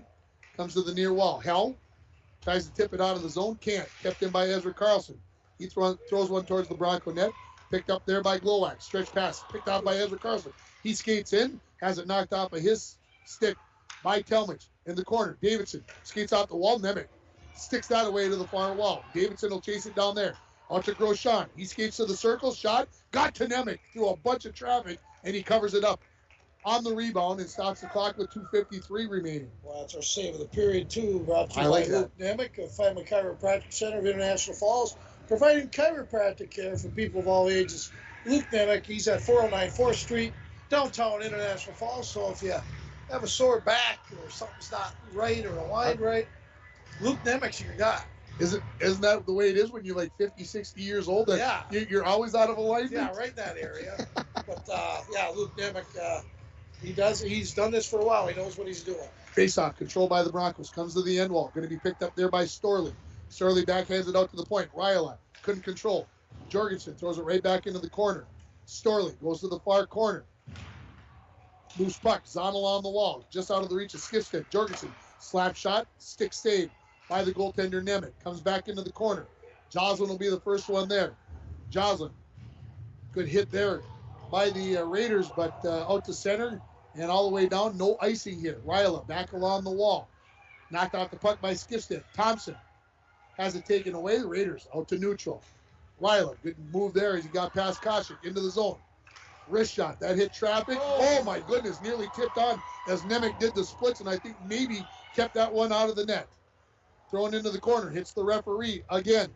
Here comes Herfindahl. Centering pass. Tied up in front was Bo Carlson. The Broncos will send it all the way down and take the icing call gladly as the Raiders were right out front. And boy, some golden opportunities for both teams in this third period, but it's still 0-0. Yeah, it sure is. And good job there by Nemec, keeping that. I'd like to see a little more Owen Sether out there. I really would. Yeah. A little quicker player. Need a little more speed out there. So faceoff comes to the left of Nemec. Ezra Carlson versus Parker Servonen at the dot. Raiders had one extra player out there. I took a quick look at the goaltender to see if they had pulled him, and I couldn't believe that. Out to the point on the faceoff win. One time for Grosjean. Love save by Nemec. He saw that all the way. Easy save for number one there for the Broncos, and we'll do it all over. Oh, no, they're going to move it to the right-hand side. Other side, yeah. Not to jinx them, but you aren't going to score from out there tonight on Mitch Nemec. Yeah, and I don't think on Jurgensen either. No, Jurgensen's been really good too, especially this third period. Donahue versus Savonin this time as we're on the opposite dot. One back by the Raiders. Grosjean. Wells, D-to-D pass onto the goaltender Nemec. Rebound. Knocked away by Talmadge as that hit the goaltender Nemec came up in the air, and a swipe hand there by Talmadge to keep that one away from the net. Out to center. Wells, pressured by Savonin. Gonna walk in, backhand. Oh, threw it just wide. Centering pass. Knocked away by the Raiders. Dremel was right out front. Holy cow. Here come the Raiders. Donahue into the Bronco zone. Zahn sends it right back out. Dremel settles the puck down. Lifts one high into the corner. Savonin is going to get there first. Fires it back into the near corner. Only player there is a Raider player who leaves it out for Grosjean. Grosjean out to center. 1 minute now remaining in the period. Ezra Carlson turns. Skates into the zone. Has his stick lifted on a good back check by Cooper Levine. Broncos looking to clear it out. It is out to center. Savonin pokes it along, heads for the bench. Race for the puck. Levine couldn't get there first. It was Ty Donahue. Cross ice for Jorgensen. Here comes Ezra Carlson. Right back in the zone. He lays on the brakes. Tried to get past Zahn. Wickland picks up the loose puck. 35 remaining in the period. Along the far half wall now. Davidson and Levine do battle. Now picked out of there by Wickland. He skates to the blue line. Knocks it out to the red line. Thrown right back in by the Raiders. This will come on to Nemec, and he's going to cover that up as Springer was coming in with 17.4 remaining in this third period. We still have no score. Parker Savonin out there. Probably I think it's Zach Parisi shift. he's 2-minute shift, but he's not for selfish reasons. So. We know that he's not trying to get anybody a hat trick, and we've got a timeout Raiders. So, this timeout is brought to you by? It is brought to you by, we're going to go with Napa Auto Parts, or we could go with, how about we do Canner Electric? Canner Electric for all your electrical needs, both commercial and residential. Canner Electric, they're over at 500 4th Street in International Falls, right off 4th Street. Boy, we got a lot of sponsors at kind of just off Main Street, just down one street away. And a lot of businesses that help sponsor Bronco sports. So we appreciate all that. I'm looking at my text messages, and the girls' basketball we were talking about for the Broncos needed a lot of things to happen. Yeah. Henning beat Pillager tonight. That seems way out of the realm, but Pillager is in Section 7-2A, so that's even more good news for the Broncos here What does tonight. all this mean? You got all this information. What does it mean? The Broncos girls could get a home. Might get a home. That's huge. What else we got to do? Who else do we need to win? Hey, by the way, we got a late pick for who's going to score the first goal. They can't. They can't anymore? Who is it? It's Evan Omda. Not a chance. No, Evan, too bad. No way. You know, the boss is turning you down, Evan Omda. Yeah, who's he got?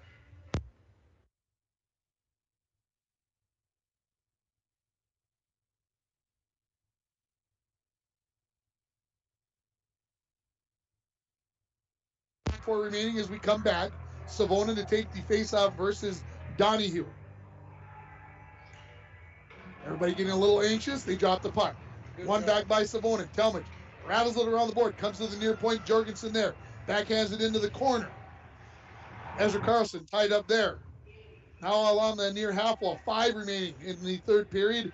And that is the way this third period, I believe, is going to end. One final shot. Scooped up by Nemec as the buzzer goes off. And we are headed to overtime, tied at 0. I'm not guaranteeing anything anymore. I'm not. I mean, come on, 51 minutes of hockey and not one goal? It's 2021, Rayer. Look at the little Dremel over there. You would have scored by now, wouldn't you? So 3 minutes put up on the clock. We're going to keep it right here, folks. Why not? I mean, we could take a commercial, but the way things have been going in this game, we probably would lose all we'd miss the overtime or something. So I'm not going to. And shots on goal, 47-25 in favor of the Raiders. So that means 17-8. The Broncos were up 7-5. It ended up 17-8 in favor of the Raiders. So 47 saves already for the goaltender Nemec, 25 for Jorgensen. It's been, despite no scores, it's been a heck of a hockey game. Yeah, maybe a few more shots, but most of the outside variety. I thought the Broncos had probably 3 to 4 better chances. The Wickland, Cooper, Levine line, those chances. And boy, it's been fun. Can I give you a score that I can't believe? Yeah. Timberwolves 135, New Orleans 105. The Minnesota Timberwolves? The Minnesota Timberwolves win. They break the losing streak. What the heck? I wouldn't expect that news here. Well, it must be the new coach. It finally sunk in. He was, so here we are. So who's the stars for the T-Wolves then? The puppies. Well, I don't know. Who? I mean, they scored 135. A lot of people had to score tonight, so... Do they switch ends, Mike? Seems like they switch ends. They should, yeah. They should switch ends. Yeah. So the Broncos will be going left to right here. Longer shifts change though. It takes a little more. Remember, we never had that when we had our one box on both sides. Yes. It never was an advantage one way or another there. But yeah, I've gotten used to it, Ringer. It took me about 2 years to accept it. A lot of memories over there. So as a coach, what are you telling the kids? What do you tell the kids at the start of an overtime period? Don't be afraid to put any shot on the net. Okay. Okay, just try to get over that blue line and let her rip, and no penalties. Play well defensively and keep everything to the outside. There you go. Do you talk to the kids about even shorter shifts, or is that not something that's considered? Well, that should be said and understood from the get-go at the beginning of the season. It's probably a reminder more now is don't stay out there too long. But normal shift is maybe 45, so even that's long. So 30 is more what we're kind of thinking. 30 to 40 should be a good shift if you're working hard. All right, here come the teams. They do switch ends. The Broncos are going to go left to right. So we'll put 8 minutes on the clock, and of course, if we play to the end here with nobody scoring, it will remain a 0-0 tie. I think the two teams just remain, and it's been a weird year. Just let them play to somebody scores. So here we go. Savonin to take the face-off against Ezra Carlson. Antonovich and Dean Blaze era, they just played until somebody scored. Face-off control back by the Raiders. Jorgensen along the near wall. Spins, cross-ice pass to Ryla. Far side to Donahue. Tips it into the zone. Sandwiched off the puck there by Talmadge. And the Broncos look to skate it out. Hell along the far wall. Throws one towards Jorgensen. He skates, knocks that one down and knocks it away with the stick. Ryla out the far side. This will be an icing call on the Raiders as we are 28 seconds. We get to play now. Who do you got scoring for the Broncos and who do you got scoring for the Raiders? I'm going to go Wickland. Okay. Or Cooper Levine. Which one? Come on, Tim. Levine. I'm going to go Levine. I'm going to go both number 7s. Ryla and Levine. 2 number 7s. I'm going to go 23 on okay, Jorgensen for Greenway. I'm going to go Miles Mason, who's out there right now for the Broncos. All right, face off to the right of Jorgensen. Ezra Carlson, the last discussion with Ryla before he takes the face off. One back by Carlson. Ryla all the way around to the near side looking for Davidson. Carlson's behind the defense. They couldn't get it to him. He skated out of the zone. He was hoping to get a breakaway chance. Broncos are throwing it right back in. Davidson along the near half wall, takes a swipe at it, knocks it out to neutral. Glowak throws it right back in as the Broncos tag up. Jorgensen in behind his own net. Off the wall to Donahue. Donahue, near side to Davidson. Head of steam into the zone. Shoots, tied up there by Glowak. Davidson behind the net. In the corner to Donahue. His shot never got there. Donahue picks it back up. Out to the point to Ryla. To Jorgensen. Trying to stop it with a skate. Comes out. Raiders will have to touch up. Glowak. Turns. Comes up along the near wall. Looking for Savonin. That's intercepted by Ryla. Klein had an opportunity at it. Now kick back into the Raiders zone. Ryla. 6.5 remaining in the overtime. Tied at 0. Zahn knocks it to the far wall. Ryla knocks it in. Raiders touch up again. Comes to the near wall. Wickland out to center. Picked up there by Groshon. He knocks it in to the Broncos zone. Joslin tries to clear it out, and he does. Wickland picks it up there. 2-on-2 in the zone with Levine. Wickland makes a move. Knocked away by Wells. They go into the corner to battle for the puck. Levine had it taken away. Now Wells has it. Cross ice pass to Bo Carlson. Carlson up along the near wall into the Broncos zone. To the circle. Sharp angle shot. Blocked down there by Nemec, the goaltender. Here comes the Broncos. Hell into the Raiders zone. Tried to push through. He does. Backhand. Tried to go up where Grandma keeps the cookie jar. And it goes over the top and out to center with a little help from the Raiders. Telmich to Glowak. Tried to go right back to Mason Miles, right on the stick of Koshik. Shot in the glove save by Jorgensen. We'll get a face off to his right with 5:35 remaining in overtime. Boy, what a nice attempt there by Tucker Hell. And he's played really well today too, Aaron. Great opportunity, just put it a little up high, and no cookie jar for him today. You still like that, don't you? I still do. I wish I could say that other one that the kids do, but it's cute, but it's not. That's not right. Yeah. Face off to the right of Jorgensen. Still laying there. Finally comes out to Glowak. Can he stop the bouncing puck? No. Goes out to center, thrown back in, touched up. Do the Broncos, and now Ryla. Ryla tries to go far side. Nearly knocked down by Mason. Comes out to center. Donahue. Pocket pick there by Savonin. Comes near wall to Glowak. Tipped along. No icing here. Race for the puck. Koshik or Ryla. Still laying there. Ryla will finally gain possession. Koshik tries to knock him off the puck. Still tied up along the end wall. Puck comes loose. Mason, Miles Mason. Oh my, I thought it was in the net. It hit off the end wall in the netting. Slap shot by Zahn. That hits Jorgensen. In behind the net now, Ezra Carlson. Turnover. Zahn again, shot, missed the mark. The sophomore defenseman. Raiders ready to get it out. This is Donahue. Plays it cross ice. He's heading for the bench. Zahn, another slap shot. Wide of the mark. His parents just to our right, probably freaking out a little bit. Ryla from behind his own net. Looking for Springer. Joslin kicks that away with a skate. Klein knocks it in to the Broncos zone. Back to pick it up there is Zahn. Got caught up in his skate. Springer might have a turnover. He's tied up by Zahn. Puck pinned on the end wall. Knocked away. Going to be picked up there by Wickland. Gets it out to neutral, just out of the reach of Hell. Wells throws it right back in. Nemec behind his net. Sells it down there for Joslin, who goes to Levine. He can't come up with it cleanly. Pinned against the half wall. Finally knocked out to center by Joslin, and this will be an icing call as it just goes wide of the far post. 3:50 remaining in overtime, tied at 0. Good thing about high school hockey, you can change on an icing. Hopefully the gray hairs will leave that rule alone and don't change something just for the purpose of changing it. But God, what a fun game here, and 3:50 left. We got zeros all over that scoreboard except for the 4. Is there 4 up there? Yes, they have the OT light lit up. Not 4 over 4 periods. Okay, cool. Face off to the right of Nemec. Savonin versus Donahue. Donahue wins it back. Picked up there by Davidson. Knocks it in the corner. A little give and go. And just out of the reach of Donahue, who was going to the net on the far side. Takes it away from Koshik. His puck is knocked away from him. Donahue knocked to the ice. Maybe in the non-overtime situation. Could have been a penalty on the Broncos. Carlson walks off the wall. Backhands one into the slot.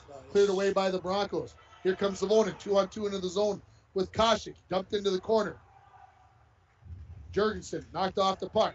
Picked up by Savonin. He goes to the point to Glowak. Wrist shot. Hit a skate. Goes into the far corner. Carlson out to the point. Storley knocks it out to center. Davidson into the Broncos zone. 1-on-2. Tries to make a move as he got forced wide by the Bronco defense. Push the puck back. Koshik will get it out and all the way down. And this will be an icing call on the Broncos as they needed to get a change. 2:56 left in the overtime period. Zeros up there. Again, thank you to all our in-game sponsors, Sports Shop, Service Master, Nagurski Transportation, Luke Nemec Chiropractic, Cantor Electric, Rainy River Community College, Napa Auto Supplies, and our North Star Electric Energy Star Player of the Game. I think I know who I have, but you better wait. I'll wait a little bit. Face off to the left of Nemec. Ezra Carlson versus Brady Wickland in the face-off circle. Puck goes to the wall. Controlled initially by the Raiders. Donahue now gets it back after Hell couldn't control it. Shot from a sharp angle there by Donahue. Now a wraparound attempt by Carlson. Nemec got the save on the second shot. The first one from Donahue hit the side of the net. And we get a puck out of play. 2:43 left in the overtime period. That was a very good save there by Nemec, coming all the way across the net there on a wraparound attempt. And boy, lots of good chances here in the overtime. That's what we like to see. Kids are tired, but that's okay. Donahue versus Wickland on the face-off. Oh, Donahue won that. Picked it clean, then threw it right onto the goaltender Nemec, who covers it up. Ooh, that's a good move right there. Yeah, very good. I like that. We'll see if they normally don't go a second time. Same two guys in the face-off circle. One back by the Raiders. Good job. And poked out to center by Levine. Jorgensen throws it into the far corner from neutral. Back to pick it up is Worley. Near side for Levine. He tipped it along, couldn't control it. Raiders knock it back into the corner. Donahue. Big check there from Wickland. Puck comes loose. Out to the point to Jorgensen. His shot deflected wide by Donahue on the netting, and the ref late with the whistle. The puck had just come loose. Donahue centering attempt, and that's going to be whistled dead because the referee, it was on the netting, but a little late with the whistle. Yeah, a little bit. But I think he lost track of it and then finally just blew it dead. But Broncos got to get that puck out. When it gets out by your own blue line, you do everything you can to get the puck out of the zone. Again, that's another one of those danger zones you don't want to be messing with. Second line for the Broncos. The Raiders got their third line out here. 2:16 remaining in overtime. No score from Bronco Arena in this Section 7A battle between the Raiders and the Broncos. Face-off one by Savonin. Goes into the corner. Talmadge throws it into the far corner. Savonin looks to clear. Big collision over on the far side. Picked up there by the Raiders. This is Predovich. Shot. Knocked down by the goaltender Nemec. Centering attempt by Herfindahl. Sticked away by Nemec. Comes to the point to Grosjean. He goes in the corner to Herfindahl. Centering pass deflected away. Savonin nudges it out to neutral. Picked up there by Wells. Tyson throws it in. Not an icing call. Talmadge in behind his own net. Around the boards to Dremel on the near wall. Tries to flip it up out to center. No. Thrown towards Nemec. Knocked down by Glowak. To Dremel, who tries to get out to center. He does. Hit the referee there. Grosjean knocks it back into the Broncos zone. 90 remaining in the hockey game. Raiders have it. This is Ezra Carlson. Back into his own zone. Turnover. Savonin picks it up. Dremel right up front. Had an opportunity. Comes to Hell. Good back check there by Donahue to take that puck away from Hell. Knocked in behind the Raider net. It's Wells to the far wall to Donahue. Wickland burrows through and knocks that to the end wall. Wickland looking for help, comes to the point to Zahn. Rister. Oh, that just wide of the far post as we go under a minute remaining. Kept in by Jocelyn at the point. Throws one towards the net. Shot. Missed by Levine. Zahn pinches in. Derek Davidson gets it out to center, and the Broncos regroup. Zahn tries to throw it into the far corner with 40 remaining in the game. Wells turns. He's going to fire it all the way down. That hit the referee somehow. That would have been an icing call. Zahn skates back to pick it up. Wheels in front of his own net. Looking for Levine. Levine into the zone on the back end. Lost control. Groshon with 25 left. Wraps it around the boards. Comes out to center. Jocelyn throws it in. The Broncos will have to touch up. Groshon from behind his own net with 15. Tipped out to center. Zahn has it again. Puck comes up, and that will be out of play, and we will get a face-off at neutral ice with 13.3 remaining. I asked, Broncos use their timeout here or no? I would. Yeah, why not? They're bringing the second line out. They have not used theirs. Greenway did use theirs. If I was Baldy, I'd call a timeout. We'll see what happens. Kasha comes out onto this second line here right now. He's played with them most of this period. Okay. Yeah. Face-off is at center. Ezra Carlson against Savonin. 13.3 remaining. One back. Ryla gets to the red line. Tied up. Now skates into the zone with it. Shot saved by Nemec. Cleared away by Glowak. One final opportunity out to Savonin. Into the zone. Caution. Time's going to run out as he walks in. And Jurgensen came up with the save. The shot was after the whistle. It was, okay. It was after the whistle, I believe, in this game. Great, because then it would put Charlie Dalton on the spot. And this game is going to end in a 0-0 tie. What a fun one. That is a good one. We are going to take a 2-minute timeout, and we will come back with the post-game show. You're listening to the Broncos and the Raiders on KMFY 96.9, on K104 in International Falls, and you're watching on YourLiveEvent.com. At Pack Corporation of America, your friends and neighbors have been making high-quality Boise brand paper for 110 years. Our commitment to the community runs deep, and we're honored to invest time and resources to make life better throughout Borderland. Year after year, we join many important causes in our area, from youth to senior initiatives and everything in between. PCA is proud to support our community and proud to make Boise paper with purpose. CAPE, Couchiching Area Prevention and Education. Data from the 2020 International Falls Community Survey shows the International Falls community believes in the importance of prevention. The International Falls community shows disapproval of underage substance use, 96% disapprove of high school alcohol use, and 87% disapprove of high school vape e-cig use. CAPE, Together We Are Strong, funded by MNDHS, BHD, supported by the CAPE Coalition and Spirit of the Borderland Youth Group. The Rainy Lake Medical Center COVID testing site has moved. You still need to call for a COVID testing appointment Monday through Friday between 8 a.m. and 5 p.m. Call 218-598-5158, and their scheduler will give you instructions on how to proceed with your appointment. Testing site location is now at the former Top 10 Video Building, 1229 3rd Street, Suite 101. Remember, you need to call for a COVID test at 218-598-5158. Rainy Lake Medical Center. Care, compassion, community. Hi, it's Drake Dill with Border Bank. We are proud to announce Chris Lasala has joined our team as a business officer. Chris has extensive experience in banking, and I have extensive experience in business. This positions us to help our region grow, whether it's assisting with Paycheck Protection Program funding, a business expansion, or startup. Visit with Chris and I to see how we can be a partner in your success. We're Border Bank, member FDIC. Welcome back to Bronco Arena. Here is, wow, what a game, folks. 0-0. And, folks, I got to tell you about the post game, okay?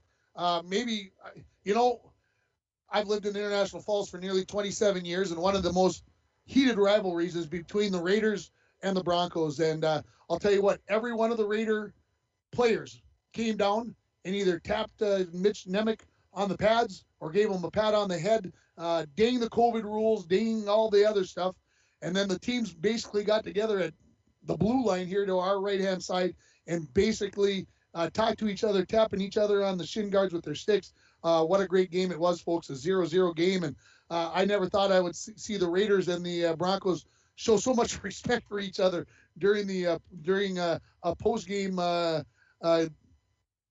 handshake that's not supposed to be a handshake, and Chris Norton joining me here, and it was. I'm impressed. Well, that's what it's all about, the sportsmanship. And I know normally when the Broncos and Raiders get together, that's not always the case, but in this case, 0-0, you have to have respect for both goalie. I mean, they had so many chances either side, flurries either way, momentum, and nobody could break through, and got to credit Mitch Nemec and their side's goalie as well. Yeah, Nathan Jurgensen ends up with 27 saves for the shutout on his side. For Mitch Nemec, 51 saves for him in the shutout on the other side, as this game is going to end in a 0-0 tie. The Raiders have, with one game left now, they play at Duluth Denfeld on Saturday, and for heaven's sakes, where's my thing? I promised, here it is. The Raiders are going to be 7-7-3 on the season now as they pick up their third tie, and they will have a game against Denfeld on Saturday afternoon. I think Coach told me at 2:30 at the Heritage Center. The Broncos, they have one game remaining as they move to 6-10-1 on the season. They'll be taking the long trip across the top of the state as they'll be heading for Kitson County Central for a 3 o'clock game on Saturday afternoon to wrap up the regular season. And, of course, the playoffs, we believe, for the Broncos will get started next Thursday, as we believe they'll be hosting Ely in the 7-10 game. Of course, we have to wait for the seed meeting to see how that all plays out. Coach Surdich thought maybe the Raiders were locked into the 6 with Evelyn Gilbert at the 5. But, again, they can move to the 5. But their first game will be next Saturday, the 20th. And Coach even said to me, we play on a Saturday and we don't play to a following Saturday. That's not good during the playoffs. We'd like to be playing a little closer together, but obviously during this COVID period, that's what you got to do. You got to make it take what you get. They'll be fresh. We'll see if they're focused. Yeah, absolutely. Yeah. Again, 5 penalties called in this game, 3 of them on the Broncos, 2 of them on the Raiders. 4 of those penalties were in the first period when things got a little testy, can I say? And I don't think they got less testy during the game. It's just that the referees decided that they weren't going to call any more penalties. They were going to let the boys play. And usually when they let them play, that usually means there's a little more scoring, but we got none here tonight. Well, and sometimes you have one side wear another out. Tonight they ganged up on the referees. I mean, they were taking pucks. A referee went down a couple times, and you feel bad. You saw them going into the boards, too, with the players, and maybe they got the message. I think I used a double negative there. That was bad. I don't think we gotten any. Anyway, as the score here, 0-0 again. The shots on goal, 51-27 in favor of the Raiders, as we have a 0-0 tie here in the home finale here during the regular season for the Broncos. That's going to wrap it up here for Mike down on the ice, waiting for his post-game interviews. Chris, you did a great job of helping me out, keeping me calm so I could just call the game and taking care of our technical issues. Again, one final apology. I think here, if you were listening on the radio in town, I think we were on most of the time. Those of you that were trying to listen on the internet, things were a little difficult, but we'll see what we can do. Hopefully we can get the gremlins taken care of as we have our next broadcast on Saturday afternoon, as the Bronco girls will wrap up their regular season as they take on Prairie Center. That game to get started at 2 o'clock, as there is no JV game, pregame to start at 1:30. For Mike and Chris, I'm Tim Ringhofer. For everybody at KMFY Sports and here at K104 Sports, this is Tim Ringhofer wishing everybody a very good evening. You didn't get the user? No, thank you. I appreciate you coming up and getting it. I don't know when you did it, but you did. You buy City Drug.